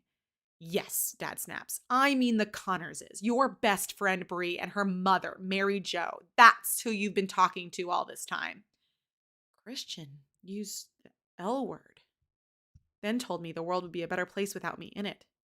Was really Bree? My best friend Bree? My former best friend Bree? And her mom? Did they sit there laughing at me while they did it? Yes. Was messing with my head all some big joke to them? Yes. I almost killed myself because of Bree and Mary Jo Connors. How can this be real? The dizziness comes over me so suddenly, I have to put my hand on the wall to stay upright. I'm going over there right now, Dad says. You can't, Pete. It's 11:30 at night, Mom tells him, gripping his arm. You'll wake up the entire neighborhood. You think I care? Dad shouts, pulling his arm free of her grasp. What kind of neighborhood is this when you can't even trust the people you thought were your friends? Huh, Kathy? Answer that for me. He turns on his heel and stomps down the stairs. A few seconds later, we hear the front door slam so hard the frame school pictures of Sid and me lining the wall of the stairway rattle against the wall. Mom heads toward her bedroom. I'd better go out there before he gets himself arrested, she says in a voice clipped with anger. Why does it seem like she's angrier with Dad than with the Connorses? She comes out, tying the knot on her bathrobe, her bare feet stuck hastily to a pair of pink running shoes. I'll be back, she says, her face grim as she marches down the steps to save Dad from himself. Are you okay?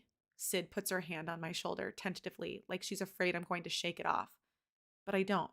I'm grateful for it. Good. That's good. This is a rebonding moment. I shake my head no, not trusting myself to speak. I bet. Sid puts her arms around me cautiously, like I'm an unexploded hand grenade that could go off at any minute, and gives me a gentle but awkward hug. Sid's afraid I'm going to lose it again. I'm doing better than Dad, I say, patting her back. No kidding, Sid says, pulling away from me. He's scary. And that's when we hear the commotion in the street, shouts and screaming. Sid and I look at each other and run down the stairs, through the door, and out into the street, neither of us caring that we're in our PJs and barefoot. The grass is cold and damp beneath my feet, and it sends chills up my body, but not nearly as much as the scene in front of the Connors' house. Dad is trying to get to Mrs. Connors like he wants to strangle her, and Mom and Mr. Nunn from next door are holding him back. Mr. Connors is standing between Dad and his wife, fists clenched, ready to deck Dad if he gets any closer. Liam stands behind his mother, watching, wide-eyed. Mom is screaming at Dad to calm down and go home. Mr. Connors is telling him he's crazy. Mrs. Connors shouts that she's calling the police. Sid clutches my arm, and I hug her back for comfort and warmth. And then I see Bree watching the scene from their living room window. She has her cell phone in her hand, and she's probably recording this whole thing to put on Facebook. I mean, come on, Bree. Come on. Didn't you learn? Haven't you learned your lesson? Have you not learned your lesson, Bree? What? I'm dead. I'm dead, you guys. Like, what is she doing? What is she doing? Putting my family's worst moments on Facebook seems to give her pleasure for some screwed up reason. Why else would she have posted that picture of me on that stretcher? Up and down the street, people are turning on their house lights and coming out to check the source of the noise, to see what the heck is going on. More shouting. Hey, do you mind putting a sock in it? You just woke up my kids. That's Mr. Campbell from 3 doors down. Mom grabs Dad's collar so she can pull his head toward her. Pete, you're making a scene. We have to leave now. People are holding up cell phones. This whole surreal scene is being captured for posterity or YouTube, whichever comes first. Posterity is YouTube now. I hate to tell you that, Lara. Posterity is YouTube. But it's also very true, right? If this were to happen in real life, you bet people would be like pulling out their cell phones and like filming it and stuff, like just like they do now. And as none of us Kellys are ever allowed to forget, Mom is running for re-election. Sid starts crying. Dad, come inside, she wails. I'm hugging her, not sure if I'm giving or seeking comfort. Despite all the tears I've shed since the night I took those pills, tonight my eyes are dry. Other than the cold grass under my bare feet and the wind that occasionally blows my hair across my face, I hardly even feel, because this scene I'm a part of now, it's not real. It can't be. It's too surreal. It's a movie that I'm watching that's about my life with familiar characters acting in unfamiliar ways. And then we hear the sirens approaching. That's when Mom loses it too. Pete, get in the house, she screams. You're making things worse. Listen to Kathy, Pete, Mr. Connors snarls. Get off my property, go home, and leave my wife alone. When the police car pulls to a stop in front of the Connors' house, the red and blue lights create a strobe effect flashing off the houses and gawking and videoing neighbors. My parents and Mr. and Mrs. Connors. A police officer gets out and walks over to where my parents and the Connors are standing. Sorry, if you're getting bumped. I apologize. Mrs. Connors is still holding the cordless phone she used to call 911, brandishing it like a weapon in my father's direction. Dad, who's been like an attacking Rottweiler held back by Mom and Mr. Nunn, droops visibly when he sees the blue uniform. Mom and Mr. Nunn drop their hold on him, and he glances over at Mom, who doesn't meet his gaze. She's marble, cold, hard, impassive. But I know underneath she is calculating the damage to our family image and her campaign and figuring out how to repair them both. Can something like this even be repaired? Mom catches sight of Sid and me shivering together out on our front lawn and gestures for us to go inside. Sid wipes her tears away with the sleeve of her pajama top. It's like being at a sleepover when everyone else wants to watch a horror movie. I've seen enough that I don't really want to watch anymore, but I still want to know how it ends. But Mom gestures again, this time mouthing, go inside now. And knowing the kind of mood she's going to be in after this, it's better to just go with it. Come on, Sid, we have to go in. But what about Dad? Mom says. We head back to the house. My sister casts a look back at my parents, and when I look back too, I notice that Liam's gaze is focused on us, not at what's going on with our parents and the police. My feet are freezing, Sid complains when we get inside. Do you want me to make you some hot chocolate? She gives me a strange look. Under the kitchen lights, I can see the dried tear tracks that stain her cheeks, still tinged pink from the chill outside. What? I ask. Sid opens her mouth, like she's going to say something, but closes it and looks down at her bare feet, which have small bits of grass stuck to them. Nothing, she mumbles. Hot chocolate would be nice. I know she was going to say something else, but I don't have the energy for 20 questions. Whatever's on her mind, Sid's going to have to spit it out. I've just finished pouring the boiling hot water into the mugs when the front doors open and slam shut. How could you, Pete? Mom shouts. Do you realize you've probably single-handedly sunk my re-election campaign? I'm sorry. A citation for disorderly conduct. What kind of example? Seriously, Kathy? That woman almost killed our daughter, and you're worried about the re-election and setting examples? My former best friend and her mother punked me, and I tried to kill myself over a guy who didn't even exist. My dad's been cited for disorderly conduct by the police. I'm sure the video of him losing it on our neighbor's lawn in his pajamas is all over YouTube as we speak. And my mother's re-election campaign is probably over as of tonight. Everything is a complete disaster, and it's all because of me. Sid grabs my wrist as soon as I put down her mug of hot chocolate. Don't. The fierce urgency in her voice shocks me. Don't what? Don't do that thing you do. Don't go all zombie on me right now. Her eyes burn into me, trying to force me out of the numbness I'm trying so desperately to retreat into. You always do that. You always disappear when things get hard. I'm sick of it. It's not fair. I think, I'm not disappearing. I'm trying to save myself. I say, I'm right here, Sid. Sid rolls her eyes and blows a raspberry of disgust through her lips. Sure, Lara. Okay, Laura. Whatever you say. She slides out of her chair, taking the mug of hot chocolate with her, and storms out of the kitchen, while I listen to our parents fighting and try my best to slip into the comforting void alone. Yeah, Dad has anger issues, for sure. He's like, he's really upset. Like, he obviously cares about his daughter a lot. But you're right. He has shown this kind of anger before when he first learned that people were writing stuff on Laura's Facebook page, and that Christian had written stuff on her Facebook page. So yeah, it does seem to like kind of fly off the handle a little bit, but for good reason. You know, like, he is protective. He's too protective. Yeah, you could say. I mean, it's pretty extreme to like go out at night and try to like fight fight your neighbor. That's pretty extreme. That's pretty extreme. The interesting thing about this chapter is when Sydney is talking to Laura about like her like going zombie and stuff. I think that's really interesting because, you know, it can be hard to be with someone who does that, right? Who's like going through it and who's like, I'm just gonna fix you a little bit here. Someone who's like going through it and like when they are dealing with a really intense situation or a situation that they don't think that they can handle, they'll like zone out. They'll just like disassociate. That's what it's called. It's called disassociating.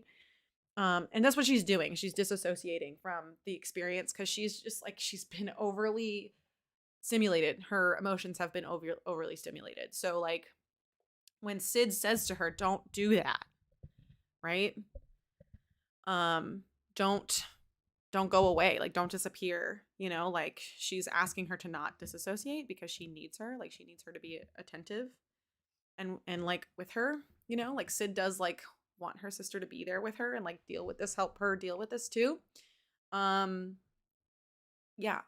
So she's noticing that for sure. Bree. Here we go. The plot thickens. I thought when Mr. Kelly went crazy on our lawn in his pajamas and got cited by the police for disorderly conduct, it would take some of the heat off Mom and me. Well, that's just another example of how stupid I am. What actually happened was that it brought more attention to us. See, this is what I'm talking about. There's a huge front page spread in the Lake Hills Independent under the headline, Mother-Daughter Bullying Team. Me? Mom and me? A team? That's got to be the biggest joke ever. The truth is, she's the crazy coach and I'm the player who always gets yelled at for no reason. There were reports on the local news stations with the same bullying team tagline. Not that the Kellys got off easy either, which didn't make me feel any better. There was video footage of Mr. Kelly ranting on our front lawn in his PJs. When Mom watched the news yesterday morning during breakfast, she laughed at that. Oh my God, she's laughed at that. Like, karma is gonna come around. Karma's coming around. For sure. I mean, she even says that, Macho Man, right? Like, I'm the player. I am the one who's playing for the team, like playing the game. My mom's the coach. My mom's the one coaching me through this, which is very true. She laughed at that. There goes Kathy Kelly's political career, she cackled. Zip it, Mary Jo, Dad said. That's enough. Dad's been pretty quiet since the front lawn ruckus, but it's not his normal laid-back quiet. Whoops. My bad. But it's not his more normal laid-back quiet. It's a brooding, tense silence as he goes around the house with a furrowed brow and without his usual good humor. I don't pay much attention to politics, but I think Lara's mom has been a good councilwoman. She always seems to be talking about making sure the schools have enough money, which sounds important to me. I can't understand why Mom is so happy about her career going down the toilet, especially since she worked on Mrs. Kelly's campaign when she first ran for office. Also, it's interesting that her mom is like trying to point out that that Lara's career is going to go down the toilet, when in reality, if Lara's mom's career is going down the toilet, you can bet Bree's mom's career is going down the toilet. Okay, literally, she's in the news too. She's in the news as the perpetrator of the crime. She's not the victim like Mrs. Kelly. She's the predator. Like, she's the person who did the crime. So it's almost like she's trying not to think about how this might affect her career, or maybe she's in denial. I don't know. It can't be all because of that stupid tax abatement thing that Mom always complaining about, can it? Suddenly wonder if that's the reason Mom worked on her campaign. I always thought it was because she and Mrs. Kelly were friends. Just before dinner, the doorbell rings. Mom tells me to get it. When I open the door, a well-groomed lady is standing there holding a microphone. Behind her is a cameraman, pointing the lens of his camera over his shoulder in my direction. One of those trucks with the satellite dish is parked at the curb outside our house. "Are you Brianna Connors?" she asks. "Yeah, wait, are you filming this?" I ask, wondering if I should be talking to her at all or if I should just shut the door in her face. She ignores my question, kind of the same way you ignored people when you recorded them, Bree. Kind of the same way, right? The same kind of situation. "Is your mother home?" "She's making dinner," I say, trying to avoid looking at the cameraman, but then wonder if they are filming, if that would just make me look sketchy.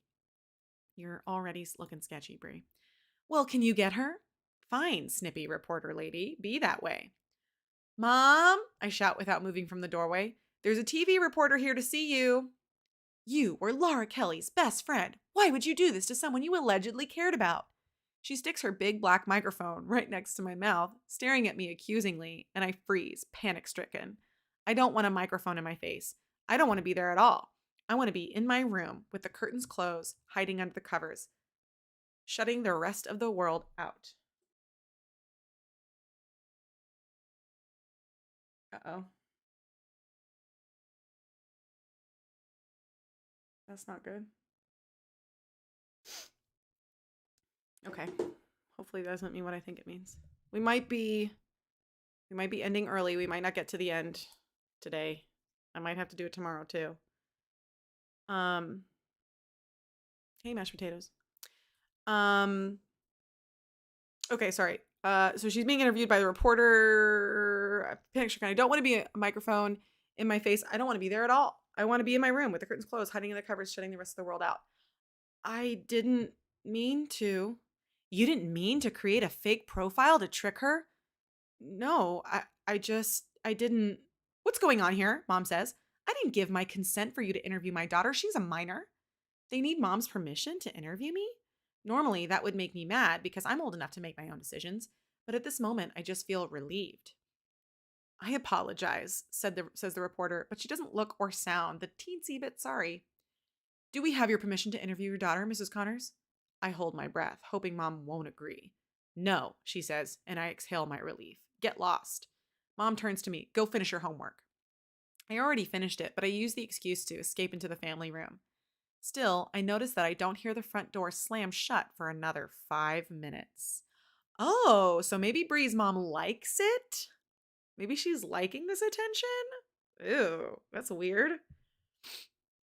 Don't answer it, Mom says when the phone rings during dinner. It's probably another one of those nosy reporters. We all sit listening to the answering machine. Sure enough, it's a reporter from CNN. Practically as soon as he hangs up, the phone rings again.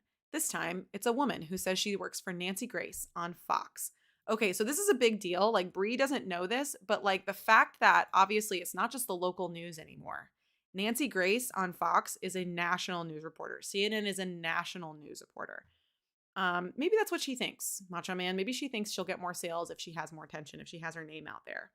But this is like national news, like it's not just the people around them in their local community that are going to think this about them. It's going to be literally, probably the whole world. In the same way that we earlier in the stream watched or read the 2 articles about the other moms in California and Michigan, right? Like that kind of stuff hits national news.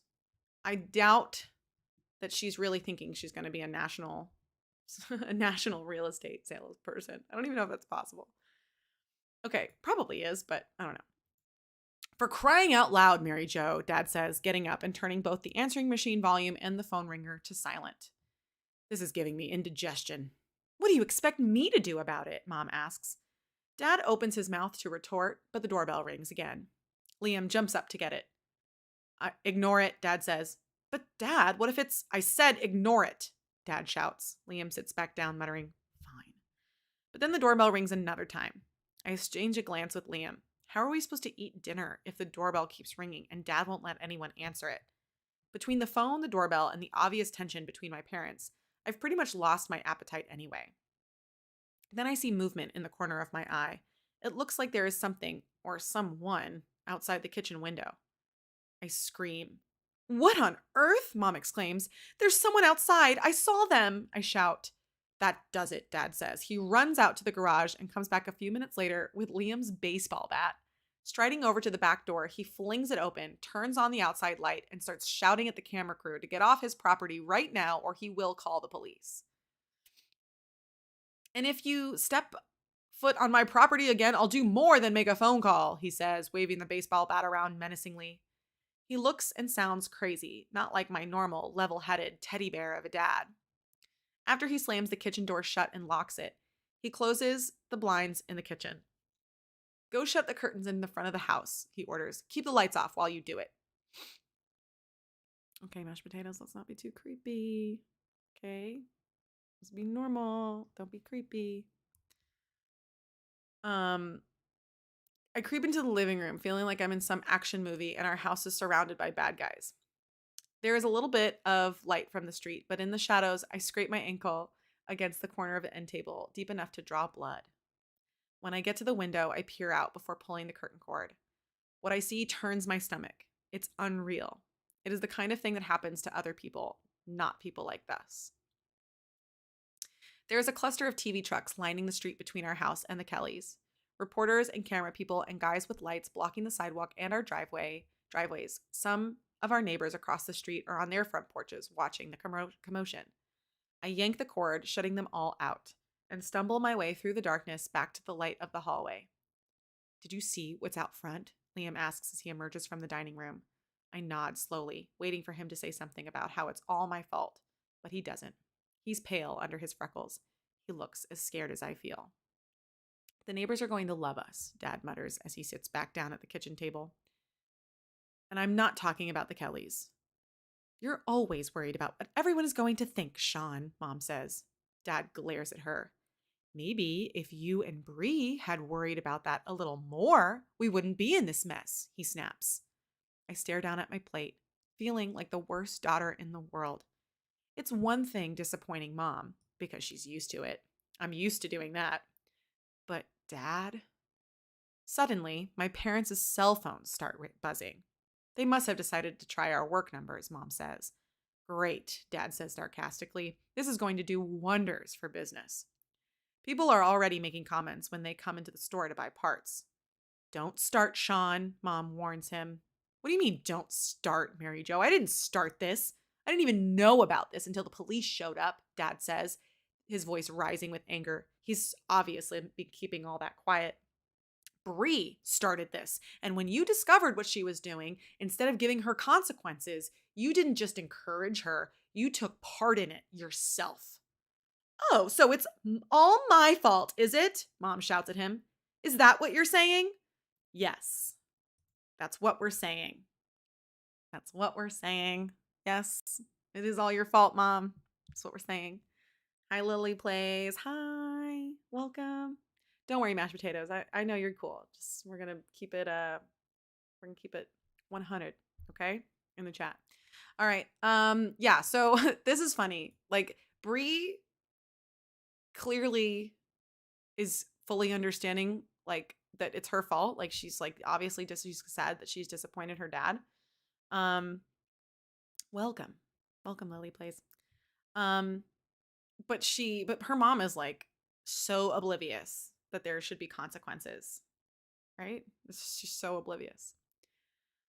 What I'm saying is that because the two of you didn't think the legal consequences are just the beginning, I'm worried about the business. You know how long and hard I've worked to build Connor's plumbing supplies into what it is, and I don't want to see it go down the tubes because of pure stupidity. And how do you expect to pay the bills if the business falls apart? My stupidity. I stare down at my plate, fighting tears as Mom argues back. Your business? What about my business? You're not the only one paying bills around here, Sean. Dad slams his fist on the table so hard the plates jump. My father has never, ever done anything violent like that before, and it even shocks Mom into silence. It freaks me out so much my hands are trembling. Liam looks from my father to my mother, wide-eyed, as if he doesn't know who they are anymore. Let's just eat, his voice gruff, but quieter now. We eat the rest of dinner in uncomfortable silence, broken only by the sounds of the outside world trying desperately to get in. Yeah, for real, right? I don't think that um I don't think that their parents they're going to survive. Like their relationship is going to be able to be repaired, right? I don't know how good it was before this, but like I just get this feeling that Pree's parents, like this is gonna tear them apart. Honestly, if it would for me. It would for me. Like if I were in that relationship, that would be a hard thing to want to continue to be with a person who's gonna continue to make this about how it made them, right? Like it would be really hard, especially like because the dad is like, I didn't do anything, and now my business is going to suffer because of it, because I'm part of your family and I'm the dad of this girl and your husband. And she's like, what about me? What about my business? Like you made that choice, right? Like it's no wonder he slams the fist down on his table like that, right? Like that's crazy. Guys, don't worry about it. It's okay. You don't have to donate. Okay, we're just doing this for funsies, trying to get people into reading. Yeah, we've got one of your students here, Miss Golden. Okay. Liam and I are doing the dishes after dinner while mom and dad watch the news in the living room. My brother is still giving me the silent treatment like he's been doing ever since the cops came, only speaking to me when absolutely necessary. All of a sudden, we hear dad exclaim a slew of curse words and mom shout, "Turn it up!" Liam and I exchange a brief, "What was that?" glance, and then race into the living room to see what's going on. Their eyes are glued to the TV, to the evening news, the national news, the news that they show on TVs all across the United States of America. The box in the upper left-hand corner of the screen next to newscaster's head, it has a picture of mom, the one that's on all the awful bus shelter ads around the town and make Liam and me cringe every time we see it, every time we see them. And underneath it, in big horror movie style letters, the caption, "Monster Mom." Oh no. Monster Mom. They're calling her Monster Mom. I'm going to sue the pants off them, Mom fumes. They can't slander me like that. I listen close to hear what they'll say about me. If Mom is a monster and I'm her daughter, what does that make me? Monster spawn? There's a shot of the outside of our house, of the high school. It's hard to hear everything the newscaster is saying over Mom's ranting and Dad telling her to calm down. Something, cyberbullying tag team shocked the community. Then there's Mr. Kelly in his PJs again, the same footage from the local news, something about outraged father, blah, blah, blah, cited for disorderly conduct. When the news announcer moves on to the next story, Dad picks up the remote and turns off the TV. Yeah, okay, but very true, Lily. Like it's always like propaganda like that. Like the news is always trying to like get clicks and get people to like watch, right? So like the words "monster mom" are like, "Oh, what's that? Why is the mom a monster?" Right? They're gonna get people like talking about it, get people watching, get people like engaged, right? Like that's the whole point of the TV nowadays. So yeah, the news needs to chill. Yeah, it does. You're right. That's very true. In more ways than one. Okay. Hand me the phone, Sean, Mom says. I need to call a lawyer. They can't do this to me. It's libel. They're going to ruin my business. Thanks, Lily. Only Liam is brave or stupid enough to point out the obvious. It's not libel if you actually did it, Mom. I hold my breath, waiting for the explosion in 3, 2, 1. What, now my own kid is turning on me? Get out of here, Mom shouts. Dad gives us a look that says we'd be better off upstairs. So we go. Thanks a lot, Bree, Liam says. School's going to suck even more now. It's not like you did anything. Duh, I know that, he says. That's what sucks. I did nothing, but I'm still lumped with you and Monster Mom. He stalks the rest of the way up the stairs and slams his bedroom door. Normally, my parents would have yelled about that. But Mom's too busy threatening to sue the TV, and Dad's too busy trying to calm her down. Thanks a lot, bro. Way to make me feel like a total leper. Well, this is what you get. I know Liam is mad at me. I know he thinks what I did was wrong, because it was. But it's hard enough knowing that the rest of the world is going to think I'm a monster without my own brother hating me. Getting to sleep is almost impossible. I toss and turn, worrying about what's going to happen next, how people are going to react.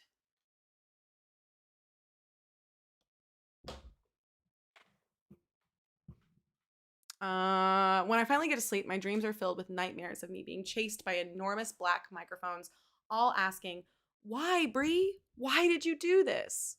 How far are we away from our end of our chapter? Okay. Okay, so yes, the thing that has happened, everybody. I'm gonna need to end stream early. We're gonna finish this chapter, and then we're gonna come back to the drama-filled things, and we won't have that much longer to go after this stream. So I apologize. I did not anticipate this to take longer than it did. But yeah, so we're gonna finish up this chapter first, and then we will. I know, I'm sorry, mashed potatoes, but we will come back tomorrow. I will come back tomorrow. It'll be two little short ones. Okay, right here. The TV trucks are still there the next morning. I beg Mom to drive me to school so I don't have to walk through them to take the bus. I can't. I've got a showing, she snaps. At least this one hasn't canceled. People are canceling showings because of, I trail off, not wanting to actually call her the name I'm sure she's being called behind all the doors in our neighborhood, behind doors all across America, because people don't want Monster Mom as their broker.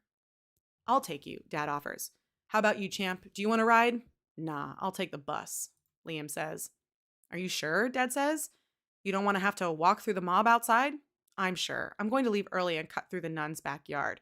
I'll get on the bus at the next stop down. I know why he's doing it. He'd rather be anywhere that I'm not. Because he wants to avoid being known as Monster Bro.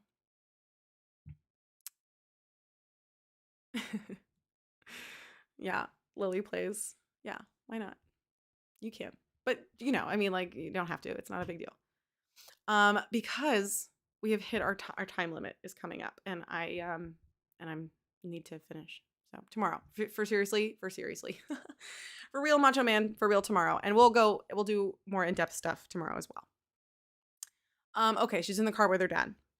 How are you holding up, Bree Nut? Dad asks me when they're alone in the car.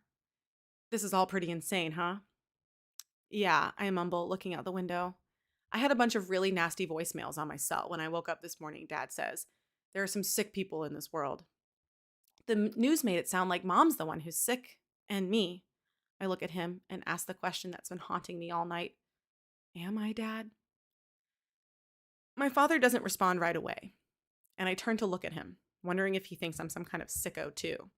He's biting the side of his lip, the way he always does when he's gearing up to tell Mom something he's afraid might set her off. I wouldn't say you're sick, Bree Nut.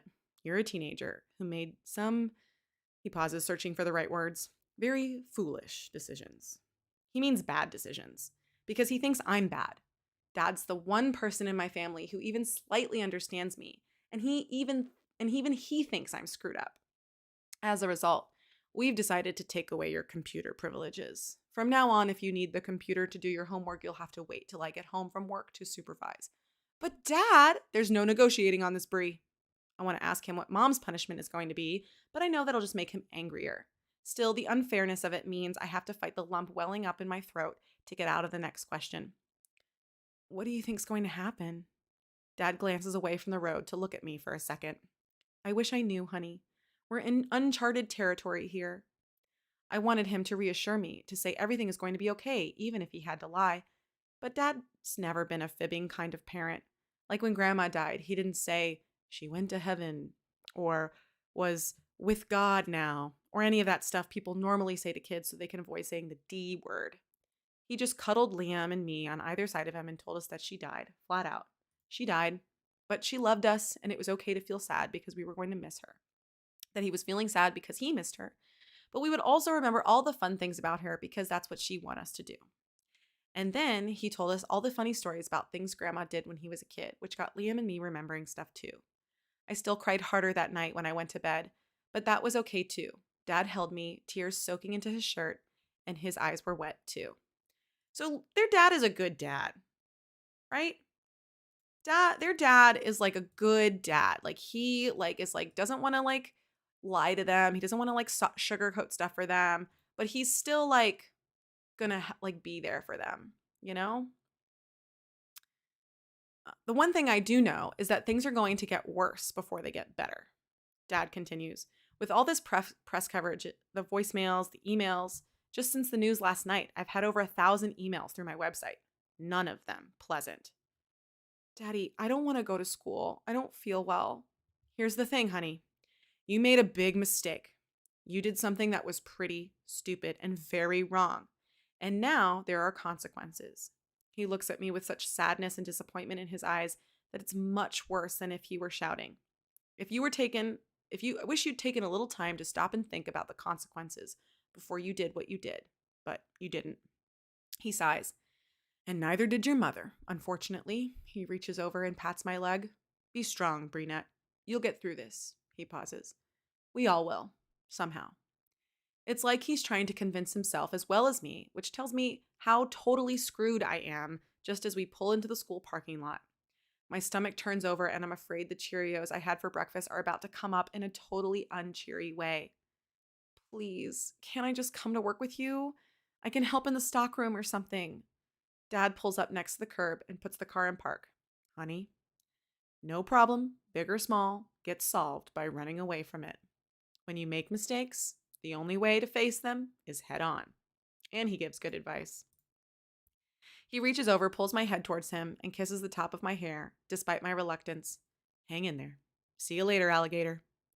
I get out and slam the car door. I have this half-regurgitated Cheerio feeling that's meeting mistakes head-on is how people end up with brain damage. Marcy and Jenny are sitting in the usual place on the wall. Marcy's mouth is moving as she watches Josie Stern walk by, and I bet you anything she's making fun of her purple hair. If I were standing there, I wouldn't tell her to stop, even though I think it suits Josie. It's just easier to agree.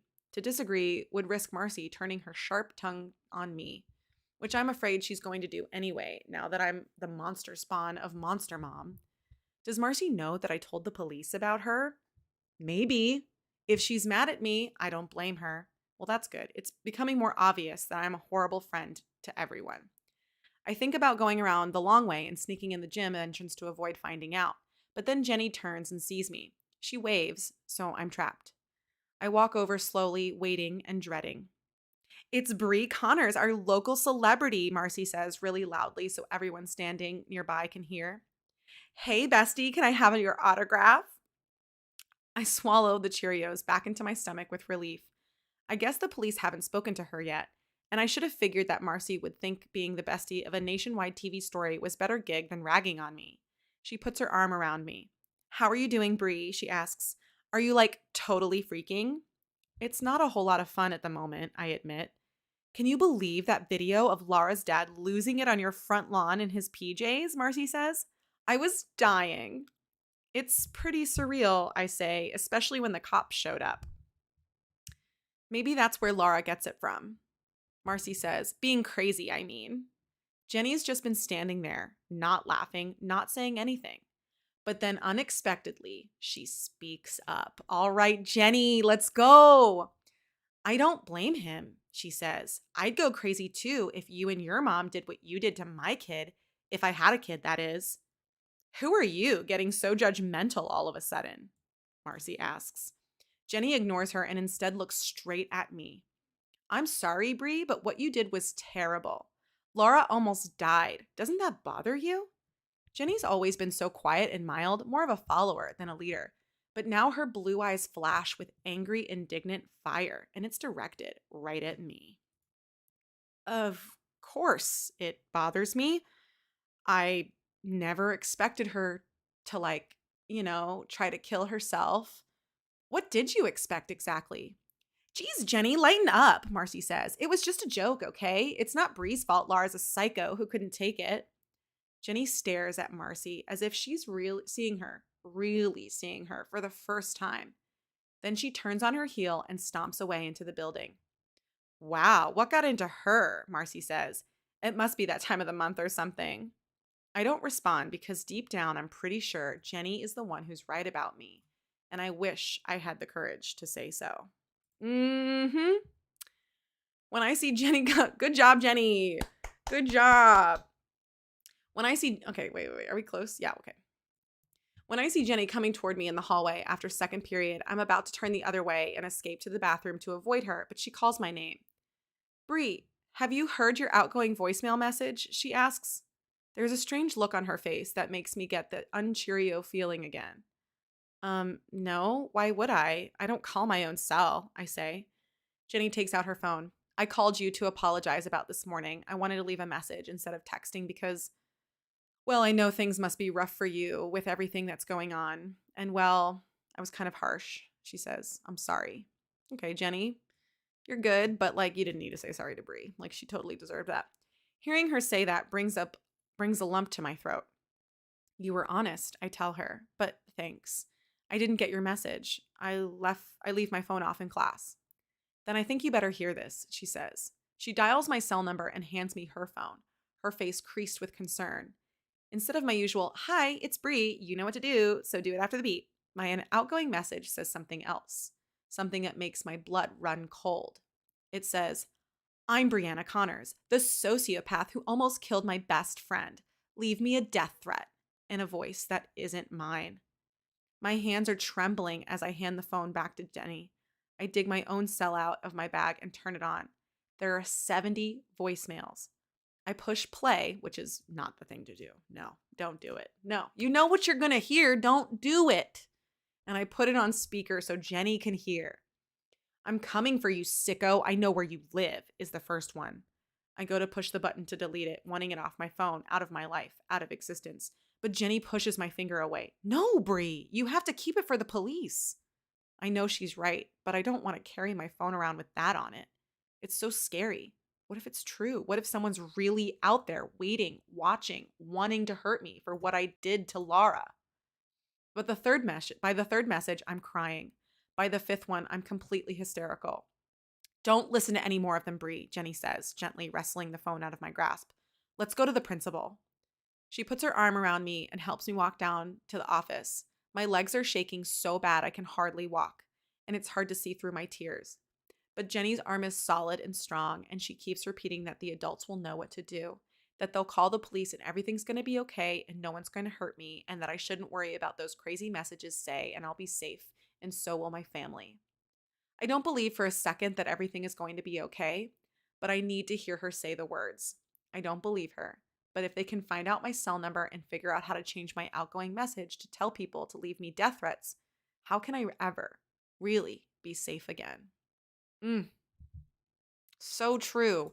Jenny coming through clutch right now, right? You think whoa, macho man. You think it's Liam? You think Liam would do that to his own sister? That's a real twist. I don't think it's Liam. I don't think Liam would do that. I definitely think some crazy person did this, some awful mean person. In the same reason why Bree did it to Lara, right? Because they don't think that they're going to have consequences for their actions. And Jenny coming in clutch, speaking truth to power, right? Really, like, I love how it's like Marcy who's like, oh, it was just a joke. Everything's fine. It's so funny, blah, blah, blah. And Jenny's like, actually, no. It's not funny and you're wrong. And, maybe you should think about other people sometime. Just a thought, All right. So yeah, I'm ending stream early today. We're finishing off right in the middle of part 3, but we will have a lot more time tomorrow. And I think that that's honestly the best decision. I really didn't think that we were going to have to read as much today. But I, miscalculated, it happens. Okay. We live, we learn, and we move on. Okay. Crazy stuff, seriously crazy stuff happening. I kind of agree with you a little bit, Macho Man. Earlier, you said you feel bad for Bree. I feel bad for Bree, definitely now, more so now than I did before, because she's kind of experiencing something new. She's experiencing the same kind of thing she made Lara experience when she catfished her and wrote that stuff on her Facebook.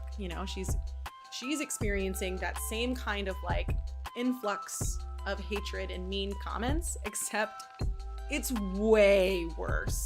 I mean, okay, yes, Lara did try to commit suicide, but it was just one guy and it was not a real person. And all the people who posted on her wall were also like just random like people. They were not like people, they were obviously people that they knew like mutually, but like who cares? It's just like a little group of people. It's just local, right?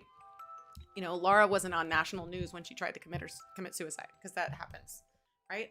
But Bree is on national news. And I mean, there's even a chance that the person who created the death threats voicemail for Bree is like a totally unknown person. It's totally possible that like that person is like a million miles away from them and doesn't even know them, and is just doing it because they read the story and then they hate Bree, right? Yeah, Liam or Mrs. Cully. I mean, Mrs. Cully, that's an option too.